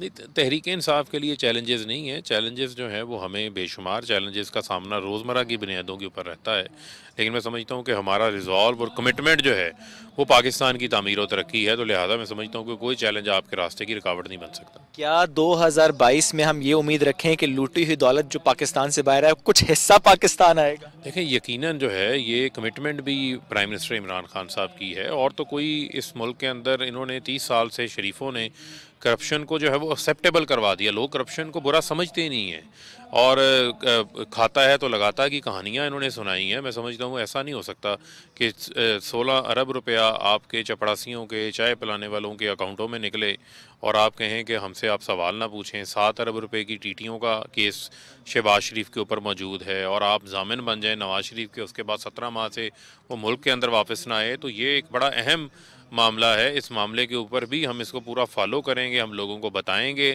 और हम लोगों को ये बताना ज़रूरी है कि किस तरह करप्शन और किस तरह NRO जो है वो मुल्क को तबाह करता है और हर NRO की कीमत जो है वो पाकिस्तान के आदमी को, कौम को अदा करना पड़ती है। एक और मामला पे भी कमेंट ले लेता हूँ सर आपसे। एक केस रिपोर्ट हुआ था आज से चंद माह पहले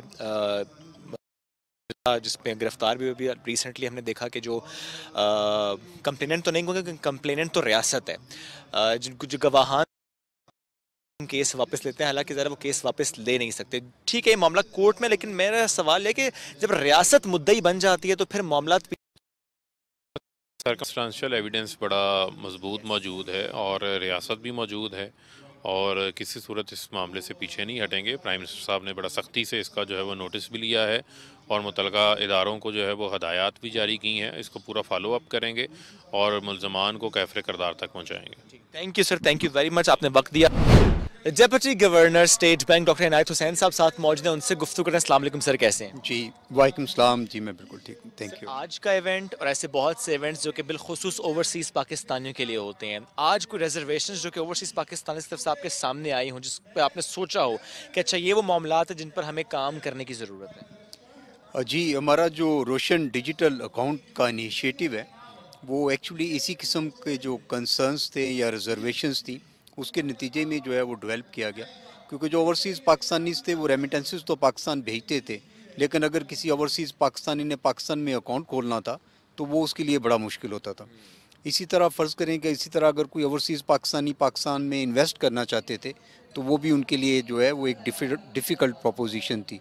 तो इन्हीं मुश्किलात को मद्देनज़र रखते हुए जो रोशन डिजिटल अकाउंट का एक पूरा हमने जो सिस्टम सेटअप किया है उसके तहत अब कोई भी ओवरसीज़ पाकिस्तानी ख्वाह वो दुनिया के किसी भी हिस्से में रह रहा है वो वहीं पे रहते हुए पाकिस्तान में अपना एक बैंक अकाउंट ओपन कर सकता है और फिर उस बैंक अकाउंट को वो यूज़ कर सकता है वो सारी बैंकिंग सर्विसेज लेने के लिए जो पाकिस्तान में पाकिस्तानी जो है उसको यूज़ कर सकते हैं।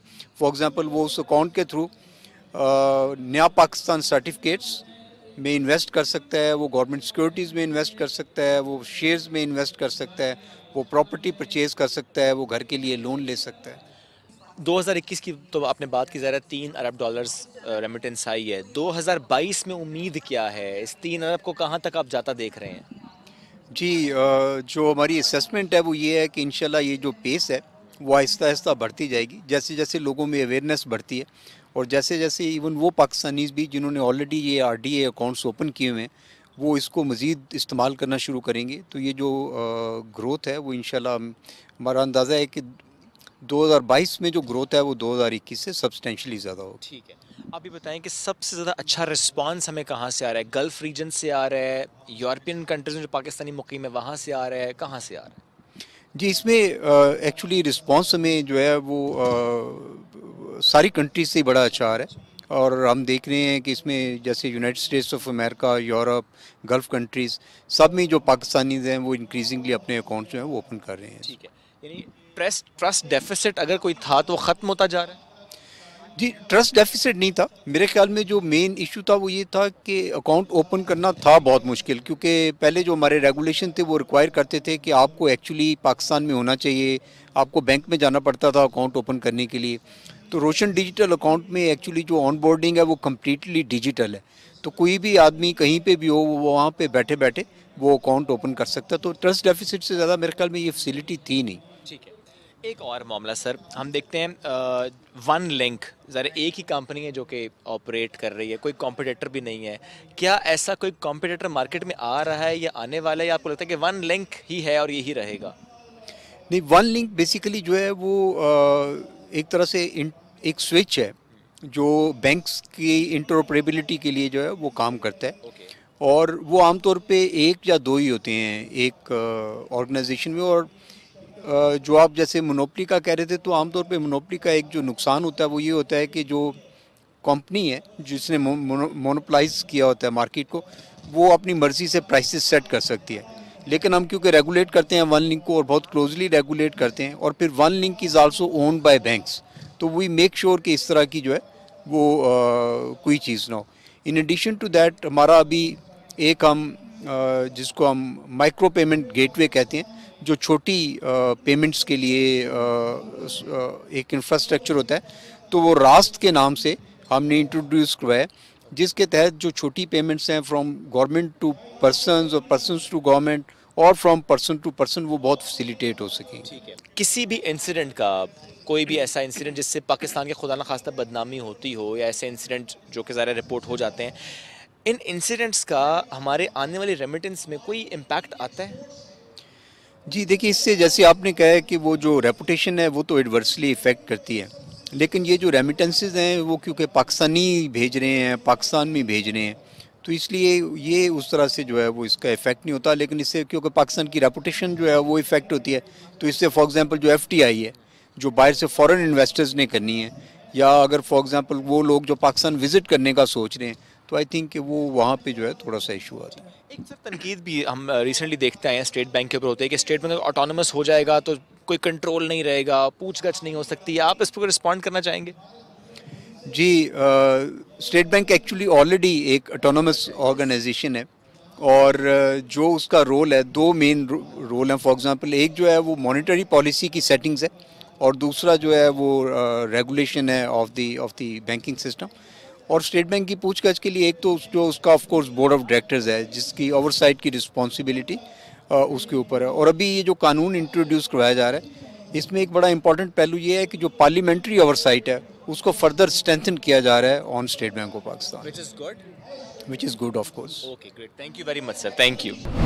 Chairman parliamentary committee on Kashmir Shehryar Afridi साहब साथ मौजूद हैं, उनसे गुफ्तगू करते हैं। Sir thank you very much. आज का इवेंट एक ज़बरदस्त इवेंट और ज़रा ओवरसीज़ पाकिस्तानीज़ की बात एक बार फिर से हुई और हमने देखा उसमें रोशन डिजिटल अकाउंट का मामला और उनकी ग्रीवेंसेस और रिजर्वेशंस, उस पर आपने माशाल्लाह बात की। एक जुमला आज के इवेंट पर फिर मैं करूँगा और कुछ सवाल। बिस्मिल्लाहिर्रहमानिर्रहीम। ओवरसीज़ पाकिस्तानीज़ पाकिस्तान का मान फ़ख्र गरूर हैं। उनको ये याद दहानी करानी है कि ये रियासत उनकी है और वो इस रियासत के हैं। 3 अरब डॉलर्स की हमने बात की रोशन डिजिटल अकाउंट में। 2022 में आप क्या फोरसी कर रहे हैं? क्या आपको उम्मीद है कि हम कितना इस रेमिटेंस में इजाफा देखेंगे अपने इन पॉलिसीज़ की वजह से? ये आटे में नमक के बराबर है। जब आप इनका एतमाद जीत जाएं, तब पाकिस्तान के तमाम फेडरेटिंग यूनिट्स, पाकिस्तान के तमाम इदारे जब इनको वैल्यू करें, इनको इज़्ज़त दें और इनको वो स्टेटस दें, जैसे हम इनको अनसंग हीरोज़ कहते हैं। हीरोज़ को कैसे ट्रीट किया जाता है? जब आप इनको वेलकम करें, एयरपोर्ट में जब ओवरसी पाकिस्तानी उतरे, किसी शहर में जाए, वो पाकिस्तान के मेहमान हैं, एहसान है उनका। पाकिस्तान के हर ज़िले के डीसी, डीपीओ, ज़िले के जितने भी सेशन जज हैं, ज़िले के जितने भी बाकी लोग हैं, अवामी नुमाइंदे हैं, जो भी हैं, वो इनको इज़्ज़त दें, क्योंकि ये अपना सब कुछ छोड़ के कुर्बान करके बाहर जाते हैं, वहाँ नहीं बसते, वहाँ से सब कुछ यहाँ बेचते हैं और अपने वो मंसूबे जो इनकी ज़िंदगी के उन वाइल्डेस्ट इमेजिनेशंस में होते हैं कि शायद उसका जब ये तकमील का ज़रिया बनते हैं तो सिर्फ ये नहीं, इनके अपने घर नहीं बनते बल्कि ये मुल्क बनता है। तो इनकी इज़्ज़त हम पर फ़र्ज़ है। और प्राइम मिनिस्टर अगर ख़ुद बाहर ना रहे होते, क्रिकेट खेली, मैं ख़ुद बाहर, हमें इनके हर एक दर्द का एहसास है। We have gone through that. और इनकी जो मोहब्बत है इस धरती माँ के साथ, अब इससे अंदाज़ा कर लें, कोविड में रेमिटेंसेस कम होने चाहिए थे कि बढ़ने चाहिए थे? लोग क्या कहते थे कि जॉब्स ख़त्म हो गई हैं, ये हो गया, वो गया। वो क्यों पैसे भेज रहे हैं? Why would they be sending money? कितने पैसे उनके अपने रिश्तेदार भाई के नाम पे, किसी के नाम पे ज़मीनें लेते हैं, वो कब्ज़े कर लेते हैं, अपने नाम लिखवा लेते हैं प्रॉपर्टीज़, उसको भी छोड़ दें। अपने ज़ात से जुड़े हुए ख़ानदान के अलावा वो कितनी चैरिटी करते हैं, मदरसों में, इमाम बारगाहों में, वो यतीम खानों में, फिर उसके अलावा वहाँ के यतीम बच्चों और बच्चियों की शादियाँ, उनकी तालीम के लिए ये क्या कुछ नहीं करते।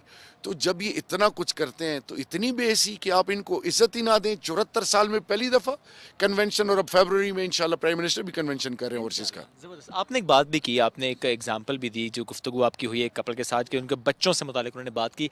डिसकनेक्ट जो होते हैं बच्चे बाहर मुल्कों में रहने वाले पाकिस्तानी फैमिली के, जो पीटीआई गवर्नमेंट की पॉलिसीज़ हैं, उस डिसकनेक्ट को हम कनेक्टिविटी में बदल रहे हैं।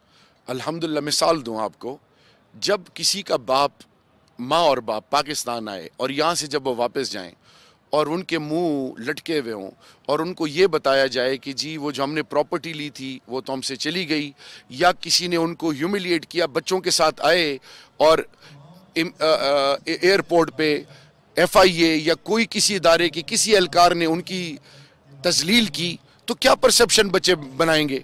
और साथ ही साथ बच्चों का vision, approach is different.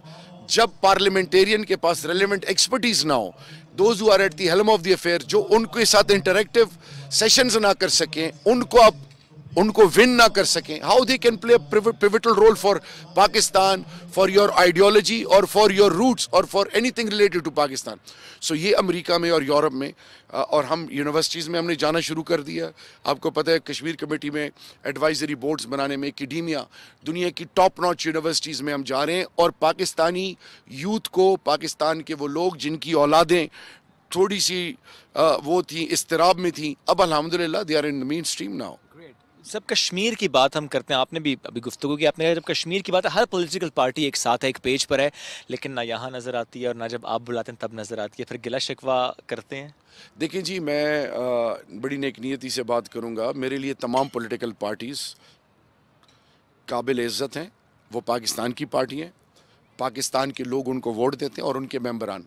Kashmir committee अगर आज हम खुदा ना खास्ता रूल्स को सामने रखिए कि जी 3 कंसेक्यूटिव मीटिंग्स कोई मिस कर ले तो उसके ऊपर आप पॉलिटिकल पॉइंट स्कोरिंग कर सकते हैं। मैंने लास्ट मीटिंग में बाकायदा बताया कि आप क्यों नहीं आते, आया करें, that will show your commitment with Kashmir cause. तो आज भी उनको आना चाहिए था, और I know how to deal them, उसकी और डील कैसे करना है, इखलास से, नेक नियति से, म्यूचुअल रिस्पेक्ट से। मैंने खुरम दस्तगीर साहब को ख़ुद इवेंट्स में रिक्वेस्ट करता हूँ कि आप चलें। राजा परवेज़ अशरफ साहब मेरे उम्र में बड़े, उनकी इज़्ज़त मुझ पर फ़र्ज़ है। शीरी रहमान साहिबा हैं, फिर मुशाहिद हुसैन सैयद साहब हैं। इन सब से रिक्वेस्ट करता हूँ, जब हम सब की आवाज़ एक होगी तो उसमें फिर बरकत और होगी। और अगर आज उन यहाँ होते तो उनके एक्सपर्टीज़ या उनके जो भी दिल में और ज़हन में है उससे सारे मुस्तफ़ीद होते हैं, क्योंकि ये ओवरसीज़ पाकिस्तानी सिर्फ PTI के तो नहीं है ना, ये तो पूरी रियासत पाकिस्तान के हैं। तो जो पाकिस्तान का है वो सबका है। तो ओवरसीज़ पाकिस्तानी का दुख सिर्फ पाकिस्तान तहरीक इंसाफ को क्यों महसूस होता है, किसी और पार्टी को महसूस क्यों नहीं होता? ये मेरा सवाल है कि 74 साल में ओवरसीज़ कन्वेंशन क्यों नहीं हुआ, राइट टू वोट क्यों नहीं मिला, 1 मिनट सक्सेशन सर्टिफिकेट्स, फिर नाइकॉप, ये नादरा, फिर पासपोर्ट की इशू, जेलों में पड़े रहना, फिर जिस तरह के तरीके से इनको ट्रीट किया गया, फिर पाकिस्तान के अंदर जो ये इन्वेस्टमेंट करते थे, किसी ने पहले क्यों नहीं सोचा? यही तो रोना है।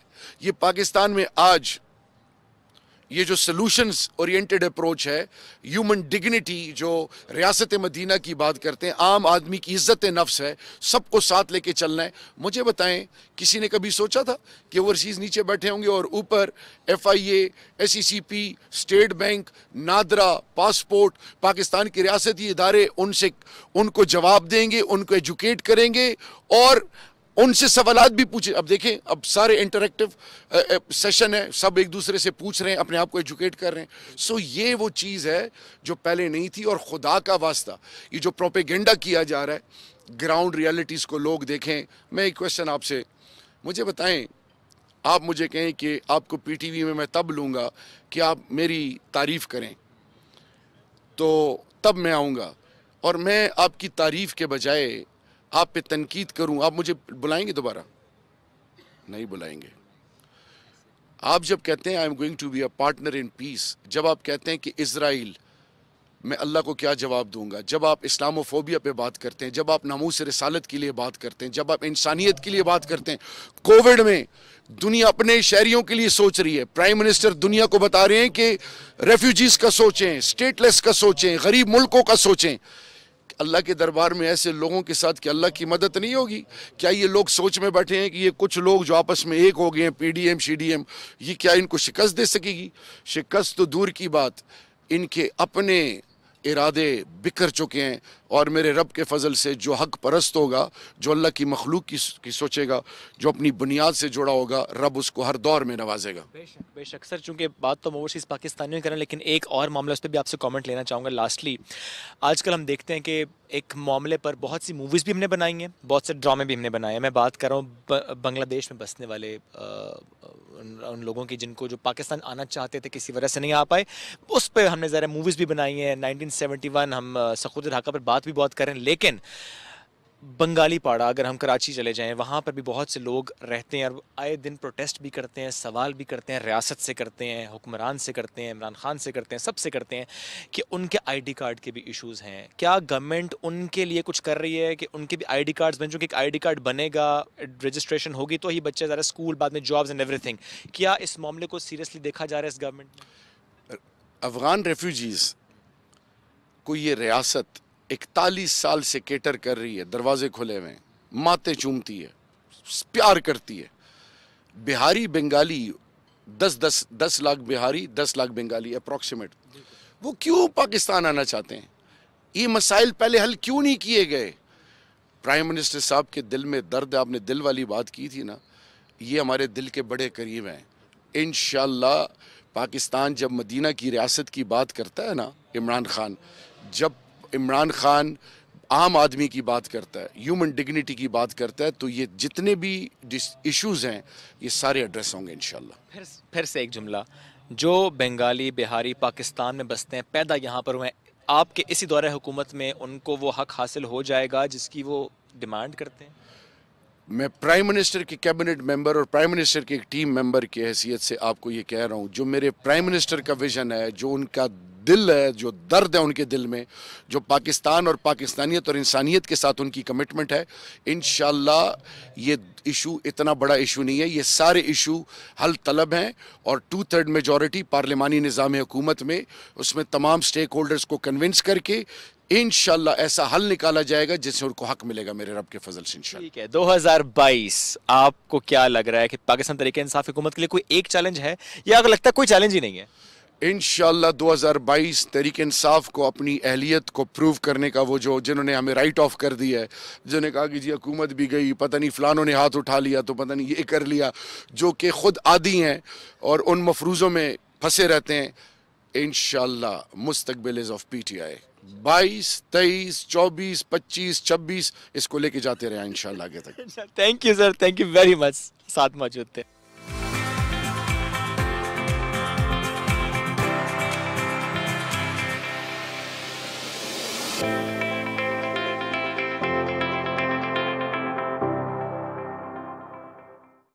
क्या आपको पता है पिछले 20 सालों में स्टॉक मार्केट इन्वेस्टमेंट का रिटर्न 18% सालाना रहा है, यानी कि बाकी ऑप्शंस जैसे कि बैंक, गोल्ड, रियल एस्टेट और डॉलर से काफी बेहतर। अब आप KSB की K-Trade ऐप से घर बैठे डायरेक्ट इन्वेस्टमेंट कर सकते हैं। अकाउंट ओपन करने के लिए www.ksb.com पर जाएं और ओपन अकाउंट पे क्लिक करें।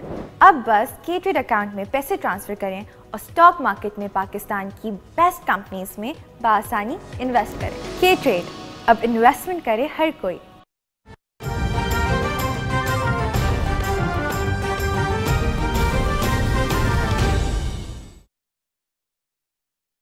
क्या आपको पता है पिछले 20 सालों में स्टॉक मार्केट इन्वेस्टमेंट का रिटर्न 18% सालाना रहा है, यानी कि बाकी ऑप्शंस जैसे कि बैंक, गोल्ड, रियल एस्टेट और डॉलर से काफी बेहतर। अब आप KSB की K-Trade ऐप से घर बैठे डायरेक्ट इन्वेस्टमेंट कर सकते हैं। अकाउंट ओपन करने के लिए www.ksb.com पर जाएं और ओपन अकाउंट पे क्लिक करें। अब बस K-Trade अकाउंट में पैसे ट्रांसफर करें और स्टॉक मार्केट में पाकिस्तान की बेस्ट कंपनीज में बआसानी इन्वेस्ट करें। K-Trade, अब इन्वेस्टमेंट करे हर कोई।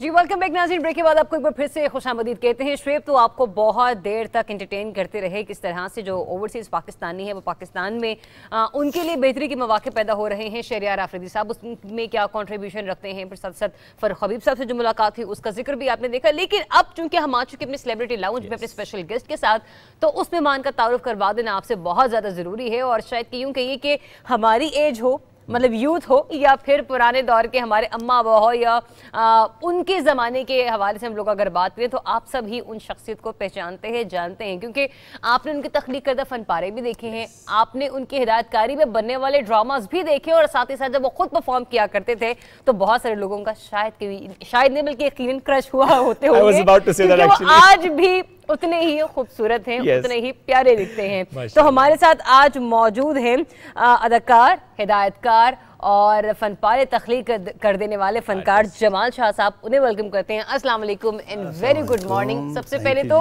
आपको खुशामदीद कहेंगे सुबह पाकिस्तान में, लेकिन एक इस नई मुबारकबाद के साथ कि भी रिसेंटली 2020 में आपने पाकिस्तान का नाम उस वक्त दुनिया भर में रोशन किया जब आपको फ्रांस की Mumtaz award night of the order of arts and letters के लिए चुना गया था। सबसे पहले बताइए, इतना लंबा नाम, इतना मुश्किल काम, फ्रेंच वर्ड, ये क्या था? दरअसल ये उनकी मेहरबानी है। ये अवार्ड वाकई मुझे भी याद नहीं आता है कि किस तरह से मैं बयान करूं, लेकिन मुझे शुक्रिया अदा करना चाहिए उनका कि उन्होंने मेरा जो अकीर काम है वो रजिस्टर किया और एक्नॉलेज किया। ज़बरदस्त। जमाल शाह साहब, आजकल मसरूफियात क्या हैं? आजकल मैं टोटली फोकस्ड हूँ अपने पेंटिंग पे, म्यूज़िक पे, और घर बना रहा हूँ। माशाअल्लाह ज़बरदस्त एक घर बना रहे हैं और मुझे पूरी उम्मीद है वो घर बहुत खूबसूरत बन रहा होगा बिकॉज आपका वैसे ही घर बड़ा प्यारा है तो अब जो बन रहा है उसमें भी बहुत खूबसूरती में नज़र आएगी। आपकी अपनी खूबसूरती पर थोड़ा सा मुझे कमेंट चाहिए। हमारे तो अभी से बाल गिरना शुरू हो गए, आपके माशाल्लाह बाल भी सलामत हैं, अभी तक बिल्कुल वैसे हैं आप, ये कोई टोटका करते हैं? मुझे इसकी वजह एक तो ऐसा बिल्कुल नहीं है, मैं बिल्कुल ही एवरेज आम सा इंसान हूँ, लेकिन शायद जिस फील्ड से मेरा ताल्लुक़ है उसका कोई असर होगा, इसलिए कि मैं जब सोचता हूँ NCA के बारे में जी तो मुझे ऐसे लगता है जैसे 5 साल पुरानी बात हो, या जब PTV पे मैं इंट्रोड्यूस हुआ मुझे ऐसे लगता है कुछ 6-7 साल पुरानी बात है। हालांकि टेलीविज़न पे मैं इंट्रोड्यूस हुआ 1976 में या 75 में जब क्वेटा टेलीविज़न वजूद में आया, और NCA मैं गया था 79 में, तो दैट मीन्स मतलब तकरीबन 4 दहाइयाँ मुझे रिड्यूस होके 5 साल सिर्फ लगते हैं, तो दैट मीन्स कि इस फील्ड में कुछ होगा। मतलब वो आपको थोड़ा सा आप एनर्जेटिक भी रखती है और साथ साथ आपको सदा बाहर रखती है, इंस्पायर्ड रखती है, मोटिवेटेड रखती है, और महसूस नहीं होता कि वक्त कैसे गुजर गया। वैसे तो आपने माशाल्लाह बहुत सारे अच्छे ड्रामास प्रोड्यूस किए, चंद एक के नाम मैंने भी लिखे भी यहाँ पर कि साया दीवार भी नहीं, बारिश के बाद, इश्क समंदर, यारियाँ और ख्वाबजादी। आपके दिल के करीब आपकी सबसे अच्छी जो रही है, मेहनत रही है, या आपका जो ड्रामा रहा है वो कौन सा रहा है? मुझे 2-3 ड्रामे ऐसे लगते हैं जिस पे मैं शर्मिंदा नहीं हूँ। एक है तपिश जिस पे मैंने काम किया था, एक मेरा अपना लिखा हुआ ड्रामा था PTV का पालेशा, एक बारिश के बाद, और एक किसी प्राइवेट चैनल का ड्रामा था किनारे। वो कंटेंट की वजह से मुझे ये ड्रामे बहुत अच्छे लगे, ज़बरदस्त करते हुए मुझे अच्छा लगा। मैंने आज तक अपना कोई ड्रामा नहीं देखा, इसलिए कि मैं जब भी देखता हूँ टीवी के सामने बैठ के अपना ड्रामा खास तौर पे, तो मुझे गलतियां ही गलतियां नजर आती हैं, कीड़े निकालना शुरू कर देते हैं। बड़ा एक फ्रस्ट्रेटिंग किस्म का एक्सपीरियंस होता है कि यार ये तो इससे बेहतर हो सकता था। ये वैसे बात बहुत अच्छी है, क्योंकि ये बात अब है नहीं। अब कोई काम कर लेता है कोई शख्स तो वो खुद भी तारीफ़ करता है अपनी, और तारीफ़ ही सुनना चाहता है, लेकिन आपने बिल्कुल इसके ऑपोजिट ही बात की। अब चूँकि बात आपने की कि इन्होंने शर्मिंदा नहीं किया, किसी प्रोजेक्ट ने शर्मिंदा भी किया, किसी कैरेक्टर ने? नहीं, मैं खासा चूज़ी रहा हूँ कैरेक्टर्स के बारे में, ड्रामों के बारे में। सिर्फ वो काम किए हैं जो मुझे अच्छे लगे हैं, कंटेंट के हवाले से, स्क्रिप्ट के हवाले से। अब आप अंदाज़ा लगाएं कि पिछले कोई 2.5-3 सालों में मुझे 30 के करीब सीरियल्स ऑफर हुए। मैंने तमाम करने से माजरत की, इसलिए कि मुझे वो कंटेंट अच्छा नहीं लगता था। टाइप किस्म के रोल थे। मसलन मैं एक बहुत ही शफीक इंसान हूँ, सरदार हूँ या बाप हूँ या कोई बड़ा रुतबे वाला शख्स हूँ और बहुत बेनेवलेंट हूँ, ये उसी तरह के रोल्स। जैसे मतलब आप ये समझे कि मुझे सुल्तान राय बनाना चाहते थे, तो आई डेंट फील लाइक डूइंग दम, मैंने रिफ्यूज़ किया। जब कभी कोई ऐसी चीज़ आएगी जो मुझे भी सरप्राइज करेगी या चैलेंज करेगी तो I will do it. So means कि आपको चैलेंजिंग रोल जरा ज़्यादा पसंद है? बिल्कुल, जिसमें डाइवर्सिटी निकल कर सामने मैं शुरू दिन से चूज़ी रहा हूँ। मतलब मैंने मेरा ख्याल है कि मैं उन अदाकारों में से हूँ PTV के या प्राइवेट चैनल्स के जिसने सबसे कम काम किया है टीवी पे, सिर्फ इस वजह से कि मैं चूज़ी था, सेलेक्टिव था। तो इस वजह से वो ज़रा सी इज्जत भी रह गई है कि लोग क्वालिटी का काम किया। एक तो ये कि मतलब मुसलसल आते रहना, मुख्तलिफ चैनल्स पे आते रहना और हर हफ्ते आते रहना, मेरे नज़दीक एक बहुत गलत चॉइस है, इसलिए कि मेरे जैसे इंसान में इतनी वैरायटी नहीं है कि मैं बेशुमार रोल्स करूं और उसमें बेतहाशा वैरायटी भी सामने लाऊं। मेरे नज़दीक एक बड़ा बोरिंग अमल है कि आप रिपीट होते जाएं, बिल्कुल सही है। सर अब ज़रा अब जिस नज़र आपने भी शुरू में जिक्र किया, as an actor, as a director, as a writer, as an artist, आपका ज़रा एक वसी तजुर्बा है। جو پہچان بنی وہ ایز این ایکٹر زیادہ بنی، حالانکہ ایکٹر سے زیادہ کام آپ نے دوسرے شعبوں میں کیا، وہ چاہے سوشل ورک کیوں نہ ہو. یہ آپ کو بھی محسوس ہوتا ہے کہ واقعی ایسا ہے؟ چونکہ آپ چوزی رہے، آپ نے کام تو کم کیا، اللہ نے آپ کو ماشاء اللہ عزت دی، نام دیا، لیکن اس سے زیادہ کام کسی اور شعبے میں کیا آپ نے. اچھا، مزے کی بات یہ ہے کہ میں ٹیلی ویژن پہ ایز اے سنگر انٹروڈیوس ہوا تھا، اور میرا پہلا پروگرام کسی وجہ سے پسند کیا گیا، اور اس کے بعد مجھے میوزک کے پروگرامز ملنے لگے، نہ صرف سنگر کے بلکہ میں کمپوزیشن بھی کرنے لگا. اور لیکن فارسی میں تھا؟ پشتو، میں پشتو کرتا تھا، میری زبان مادری زبان پشتو ہے. وہاں اردو پروگرام بھی ہوا کرتے تھے، وہ بھی میں نے کیے. لیکن یہ کہ جب میں نے 2-3 پروگرام کیے میوزک کے تو ڈرامے والے میرے پیچھے پڑ گئے کہ جی آپ ایکٹنگ کریں. میں سمجھتا تھا کہ میں نہیں کر سکتا ہوں، میں بار بار انکار کرتا رہا، اس لیے کہ میں بنیادی طور پہ بہت زیادہ پینفلی شائع انسان ہوں، اور اس وقت تو بہت زیادہ تھا. صحیح. تو کوشش کرتا رہا کہ میں بچتا رہوں، پھر ایک کرنا پڑا، اور ایونچولی ایک پلے کیا جو جس کا نام تھا نقاب سنگ، یہ قاسم جلالی مرحوم نے ڈائریکٹ کیا تھا. اس کے بعد مجھے لگا کہ میں کر سکتا ہوں، اس لیے کہ قاسم جلالی صاحب نے مجھے چھوٹ دی کہ آپ جیسے کر سکتے ہو، اور میں بڑا نیچرل رہا. تو پھر میں بھی ذرا بولڈ ہو گیا کہ یار یہ تو میں بھی کر سکتا ہوں. اس کے بعد سلسلہ چل پڑا. پھر سنگنگ بالکل چھوڑ دی؟ سنگنگ ایک وقت پہ چھوڑنی پڑی، اس لیے کہ گھر سے وہ قبولیت نہیں تھی.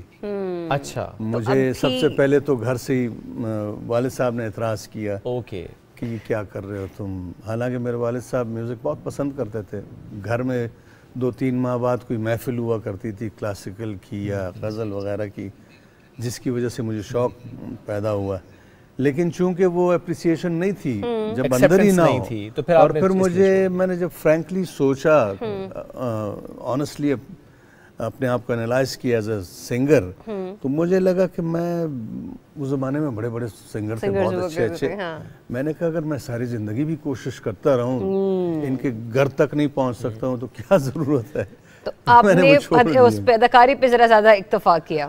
ہاں، نہیں، اس دوران میں نیشنل کالج آف آرٹس چلا گیا تھا، جو میری اصل فیلڈ ہے، بالکل وہ تو آرٹس، فائن آرٹس پڑھنے کے لیے. تو پھر وہ سلسلہ ویسے ہی منقطع ہو گیا، اور پھر ڈرامے ذرا آسان تھے میوزک کی نسبت، تو وہ سلسلہ چلتا رہا. اچھا، جب آپ نے NCA کا نام لیا نا، تو NCA پاکستان کے بہت بڑے اداروں میں سے ایک ایسا ادارہ ہے کہ جہاں پر جو فائن آرٹس کے اسٹوڈنٹس ہیں ان کا خواب ہوتا ہے کہ ہم NCA جائیں.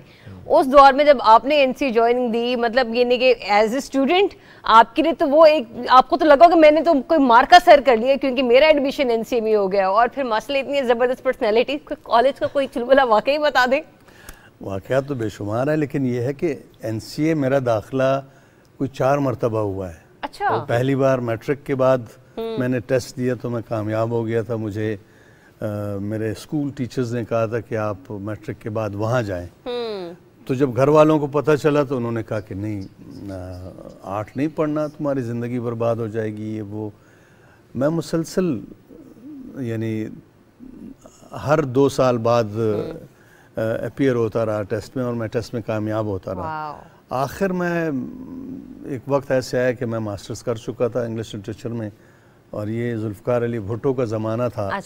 اور وہاں کوئی ویکنسیز اناؤنس ہوئی تھی، ڈائریکٹ پولیس میں DSP بھرتی کر رہے تھے. تو میرے والد صاحب چونکہ پولیس کے ریٹائرڈ آفیسر تھے، تو جب گروپ میں بیٹھ کے صلاح مشورہ کیا تو سارے دوستوں کا یہ خیال تھا کہ آپ کا تو سب سے پہلے ہوگا. میں نے گھر آ کے والد صاحب سے ذکر کیا تو انہوں نے کہا کہ پولیس کیوں جوائن کرنا چاہتے ہیں؟ میں نے کہا جی کچھ تو کرنا ہے، آپ نے NCA نہیں جانے دیا. کہتے نہیں پولیس ہی کیوں؟ میں نے کہا کوئی اور وجہ نہیں ہے. تو مجھے کہتے ہیں کہ تم رشوت لوگے؟ میں نے کہا نہیں.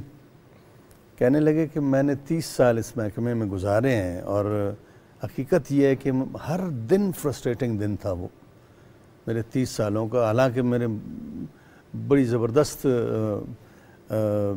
سروس ریکارڈ جو ہے وہ میرا بڑا زبردست تھا، امپیکیبل بالکل، اور وہ بڑے مشہور پولیس آفیسر تھے. تو مجھے منع کیا کہ نہیں ادھر مت جاؤ، NCA جاؤ لیکن پولیس مت جانا. یہ وہ شخص تھے کہ جن کے اگر وہ سفارش کرنا چاہتے تو ایک فون پہ हो सकती है। आपका मैं काम हो DSP सकता बन चुका होगा। तो मैं शुक्रिया अदा करता हूँ अपने वालिद साहब का कि उन्होंने अगर उस वक्त आप DSP होते तो आज आप किस पोजीशन पर होते? आज मैं IG रिटायर हुआ होता या हो रहा होता और लेकिन खुश ना होते। मुझे नहीं मालूम, इसलिए कि क्योंकि जो मेरी चॉइसेस है ज़िंदगी की वो तो साथ ही रहती है। IG होते हुए भी मैं आर्ट तो ज़रूर करता या इस तरफ इंक्लाइंड होता, लेकिन NCA जाके मुझे पहली बार पता महसूस हुआ कि मैं सही जगह आया हूँ। और मुझे मैं बिला मुबालगा ये कह सकता हूँ कि NCA पाकिस्तान का सबसे बड़ा इदारा है और इसकी बहुत बड़ी कंट्रीब्यूशन है। तो NCA के तो बेशुमार वाक़यात हैं, जैसे ज़माना जब मैं NCA में था तो ज़िया-उल-हक़ का ज़माना था और NCA पे कुछ तंजीमें कब्ज़ा करना चाह रही थी, कोशिश उनकी ये थी कि ये बंद हो। तो हमने फिर उनको रोका, फिज़िकली भी झगड़े भी हुए, लड़ाई भी हुई और फिर हमने जुलूस निकाले। तंजीमें हुआ करती थी जी हाँ, जुलूस निकाला। MRD के ज़माने में जब बड़ी बड़ी पार्टियाँ जुलूस नहीं निकाल सकती थी, हमने NCA से जुलूस निकाला। बड़े तरीके से गवर्नर हाउस तक गए और उसके बाद एक सिलसिला शुरू हुआ। फिर उसी अपने जो डिमांड्स थे उसके सपोर्ट में हंगर स्ट्राइक पे बैठे।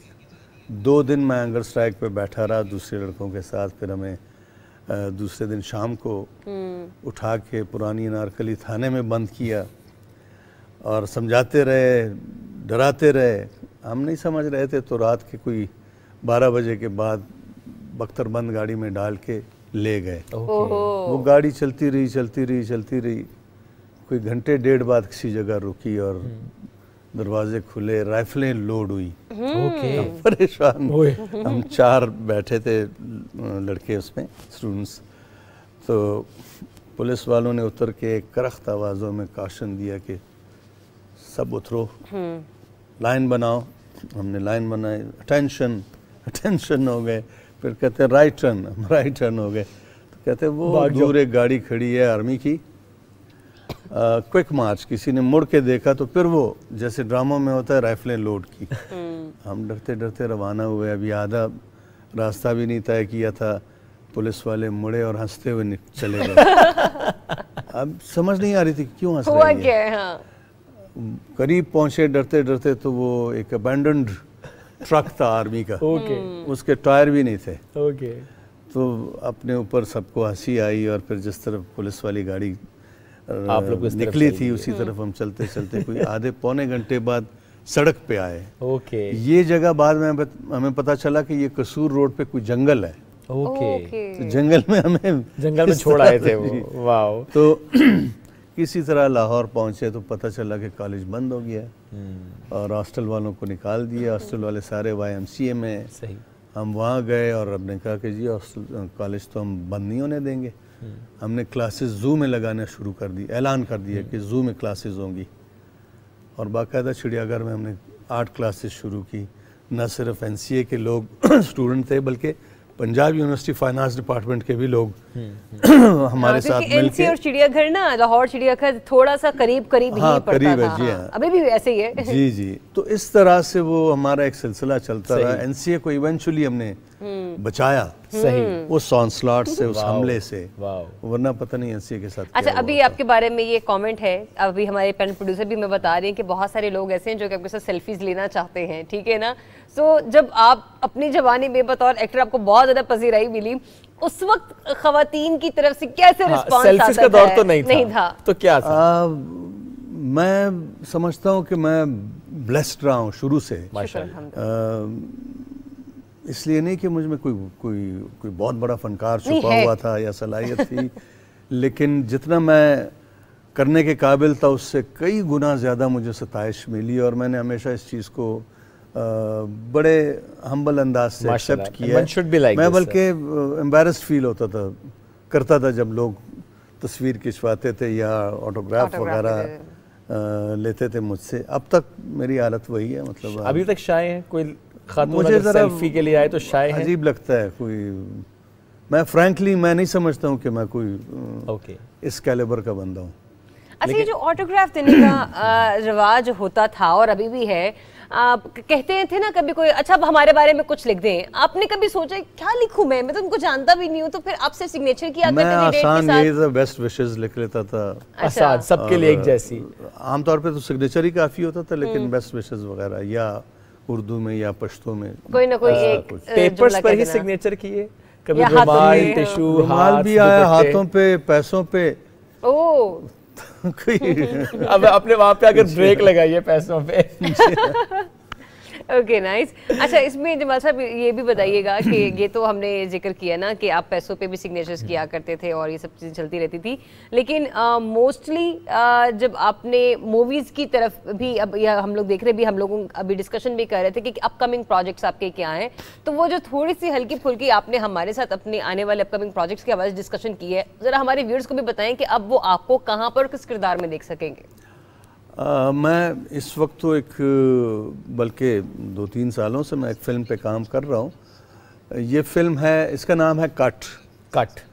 جب پروڈکشن میں آپ کچھ پروڈیوس کر رہے ہوتے ہیں ڈرامہ وغیرہ یا فلم, تو آپ جب سین شروع ہوتا ہے تو آپ ایکشن کہتے ہیں, اور جب ختم کرنا ہوتا ہے تو کٹ ایک ایسی فلم ہے جو پاکستان کی فلم انڈسٹری کے بارے میں ہے. اچھا. اس کے زوال کے بارے میں, اس کے عروج کے بارے میں, اور اس کے ریوائیول کی جرنی جو ہے, کوششوں کے بارے میں ہے. یہ میوزیکل کامیڈی اور ایکشن پیکٹ ہے, اور کوشش یہ ہے کہ ہم جو ماضی کے بڑے بڑے اداکار رہے ہیں, لکھنے والے رہے ہیں, اداکار رہے ہیں, موسیقار رہے ہیں, سنگرز رہے ہیں, ان کو ذرا ہم ٹریبیوٹ بھی پیش کریں اور پھر ان کے مسائل بھی سامنے لائیں, اور لوگوں کو یہ سمجھائیں کہ جی یہ اتنا اہم شعبہ کیسے تباہ ہوا اور اس کی اہمیت کیا ہے اور کیوں اس کو آگے جانا چاہیے. میں سمجھتا ہوں کہ اگر پاکستان کے ڈیسیجن میکرز دانشمندی سے کام لیتے تو اس وقت پاکستان کی فلم انڈسٹری شاید دنیا کی تیسری بڑی انڈسٹری ہوتی, اس لیے کہ 70s میں تقریباً سال میں کوئی 150-200 فلمیں بنا کرتی تھی, اور سنیماز کی تعداد تھی 1500 زمانے میں. صحیح. 70s کے بعد آپ 2022 دیکھیں, اس وقت ہمارے سنیماز کی تعداد کوئی ہارڈلی 150 ہو گئی. ایسے ہی سارے کے سارے سنیماز گرا دیے گئے, مالز میں تبدیل ہوئے, مارکیٹیں بنی, حالانکہ وہ ایمنٹی, وہ پلاٹس تھے جو رعایت پہ دیے گئے تھے. اس وقت میں سمجھتا ہوں کہ پاکستان میں سنیماز کی تعداد کم از کم 3000 ہونے چاہیے. بالکل صحیح بات. کم از کم. تب جا کے فلم انڈسٹری کی ریوائیول کا سفر جو ہے وہ ایفیکٹیولی شروع ہو سکتا ہے. کہ انہیں نظر آئے گا کہ 150 سنیماز میں رہتے ہوئے آپ ریوائیو نہیں کر سکتے. ایسے ہی ہے, اس میں ہو نہیں سکتا. بالکل صحیح بات ہے. تو آپ نے پوچھا تھا کہ کس کردار میں, کردار میرا اس جو مووی میں بنا رہا ہوں اس میں ڈائریکٹر کا ہے. کہ ایک ڈائریکٹر ہے جو کوشش کر رہا ہے کہ ایک بالکل ہی ویران جو اسٹوڈیو ہے اس کو آباد کرے, جو کسی لینڈ گریبر یا ڈیولپر جو ہے یہ مافیا, اس نے مال میں تبدیل کرنا ہے, اور آپ ان کی کوشش یہ ہے کہ وہ اسٹوڈیو رہے اور اس میں کام ہوتا رہے تاکہ انڈسٹری سے متعلق جو لوگ ہیں ان کا روزگار جڑا رہے. یہ وہ کیریکٹر ہے. کب تک کہ سر اس کو ہم دیکھیں گے؟ ابھی تو کووڈ نے ہٹ کیا ہے. یہ میں نے چائنا کے ساتھ کو پروڈکشن میں یہ فلم بنانی تھی. ٹھیک ہے. چائنیز کیریکٹرز بھی ہیں. اچھا. کچھ شوٹنگ چائنا کے شہر شیان, شنگھائی اور بیجنگ وغیرہ. آپ کا انٹریکشن کیونکہ بطور ڈائریکٹر ہوگا تو آپ نے کہ چائنیز سیکھی پھر اس کے لیے؟ نہیں, میں نے نہیں سیکھی. وہ تو تھوڑی بہت چائنیز تو میں کئی بار گیا ہوں, سمجھ آ ہی جاتی ہے, لیکن فلم میں تو آپ کے لیے مسئلہ نہیں ہے, آپ ڈائلاگز یاد کر لیتے ہیں. جی ہاں, جیسے وہ چائنیز جو یہاں اس انڈسٹری میں آ کے 2-3 کیریکٹرز ہیں جن کا اس میں رول ہے, تو وہ اردو بھی تھوڑی سی بول لیتے ہیں. اچھا, we saw your many videos on Instagram and Twitter as well, اور YouTube پہ بھی آپ جیمنگ سیشن بہت زیادہ کرتے ہیں. آج کل ہنرکدہ میں جو میرا آرٹ اسکول ہے اس میں ہم ہر ہفتے, یعنی کل آپ آئیں, ہر ہفتے کی شام ہم بیٹھتے ہیں, کوئی 2-2.5 گھنٹے میوزک جیمنگ کرتے ہیں, اور اس جیمنگ کا مقصد یہ ہے کہ ہم میوزک کا پرچار کریں, فروغ دیں, اور ایسے لوگوں کو جو हिम्मत नहीं कर सकते कि वो लोगों के सामने गाएं, उनको इनकरेज करें कि वो गाना शुरू करें। ऐसे में सर आवाज आपकी इस गुफ्तगू के दरमियान ना आवाज लग गई है और बहुत बुलंद आवाज आई है कि जमाल शाह साहब फंस गए यहाँ पे। अब वो इनकार नहीं कर सकते कि पश्तो में अगर कुछ हो जाए सर, या तो वो पहले वाला जो आपका प्रोग्राम अगर आपको याद हो या आपकी मर्जी है, लेकिन कुछ हो जाए इस पे वो कह रहे हैं इनकार की गुंजाइश नहीं है। मैं मान गया करता हूँ, बस आप अचानक कह देते तो बंदा कुछ और सोच रहा होता है। और सर ये प्रोड्यूसर शरारत करते हैं। पश्तो मेरी फिल्म थी रिवेंज ऑफ द वर्थलेस, जो 2016 में रिलीज हुई थी। ये तालिबान के बारे में बनाई थी, जब स्वात पे तालिबान का कब्जा हुआ था। तो उस दौर में लोगों ने जो स्ट्रगल की थी उनके अगेंस्ट, उनकी कहानियों पे बेस्ड ये फिल्म थी। उस फिल्म का थीम सॉन्ग है जो मैंने खुद गाया था, वो कुछ इस तरह से है।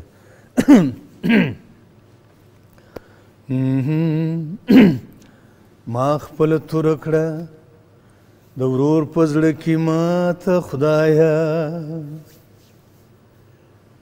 ची दुश्मन रागई ची दुश्मन रागई ची दुश्मन रागई जपद वाला सस्वम पाता खुदाया माख पल तुरखड़ा दौरोर पजड़ की माता खुदाया। मैंने सिर्फ आपकी आवाज एंजॉय की है और दुश्मन के अलावा मुझे कुछ समझ नहीं आया। इसका मफहूम कुछ ऐसा है कि मैंने अपनी तलवार अपने भाई के दिल में पैबस्त करके तोड़ दी, और जब दुश्मन आया तो मैं खाली हाथ था। तो ये जो हमारे यहाँ इंतहा पसंदी और टेररिज्म का दौर गुजरा है, ये उसके बारे में लिखा गया कलाम है, जो एक पश्तो के बड़े मशहूर शायर हैं अबैदुल्लाह दरवेश दुरानी, उनका लिखा हुआ कलाम है। ये मैंने कंपोज किया था। और सही, जबरदस्त। उर्दू में भी रिक्वेस्ट कर लें थोड़ी सी, और फिर ताकि हम भी साथ गाते गाते क्लोजिंग की तरफ बढ़े। मजा पड़ा है ना, क्या करें। उर्दू में कुछ ऐसी चीज़ें हैं जो पता नहीं पीटीवी हजम कर सकेगा कि नहीं, ये अच्छा। प्रॉब्लम ये है। चले एक लाइट सी चीज़ है जो एक गीत लिखें जो खुश कर दे, जो खुशियों से दामन भर दे। एक गीत लिखें जो रोने दे, जो सारे दुखड़े धोने दे। एक गीत लिखें जो खुश कर दे, जो खुशियों से दामन भर दे। एक गीत लिखें जो रोने दे, जो सारे दुखड़े धोने दे। एक गीत लिखें चौरस्तों पे जो खुद से बिछड़ कर चलते हैं और अपनी हिज्र में जलते हैं। एक गीत लिखें जो खुश कर दे, जो खुशियों से दामन भर दे। एक गीत लिखें जो रोने दे, जो सारे दुखड़े धोने दे। वाह, ये खुशियां तो आज हमारे दामन में आ गिरी हैं। लेकिन अगर आपने जैमिंग सेशंस को और एंजॉय करा तो आप हुनर के साथ सैटरडे को जरूर जाइएगा। हमारी कोशिश हम जाएं। Sir thank you very much, pleasure having you. वक्त हो गया खत्म नाज़रीन, मुलाकात मंडे को। Don't forget to wear the mask, क्योंकि कोविड बहुत ज़्यादा फैल रहा है, ओमिक्रॉन वेरिएंट। तो प्लीज़ अपना भी ख्याल रखिए, प्यारों का भी ख्याल रखिए, महफूज रहिए। अल्लाह हाफिज़।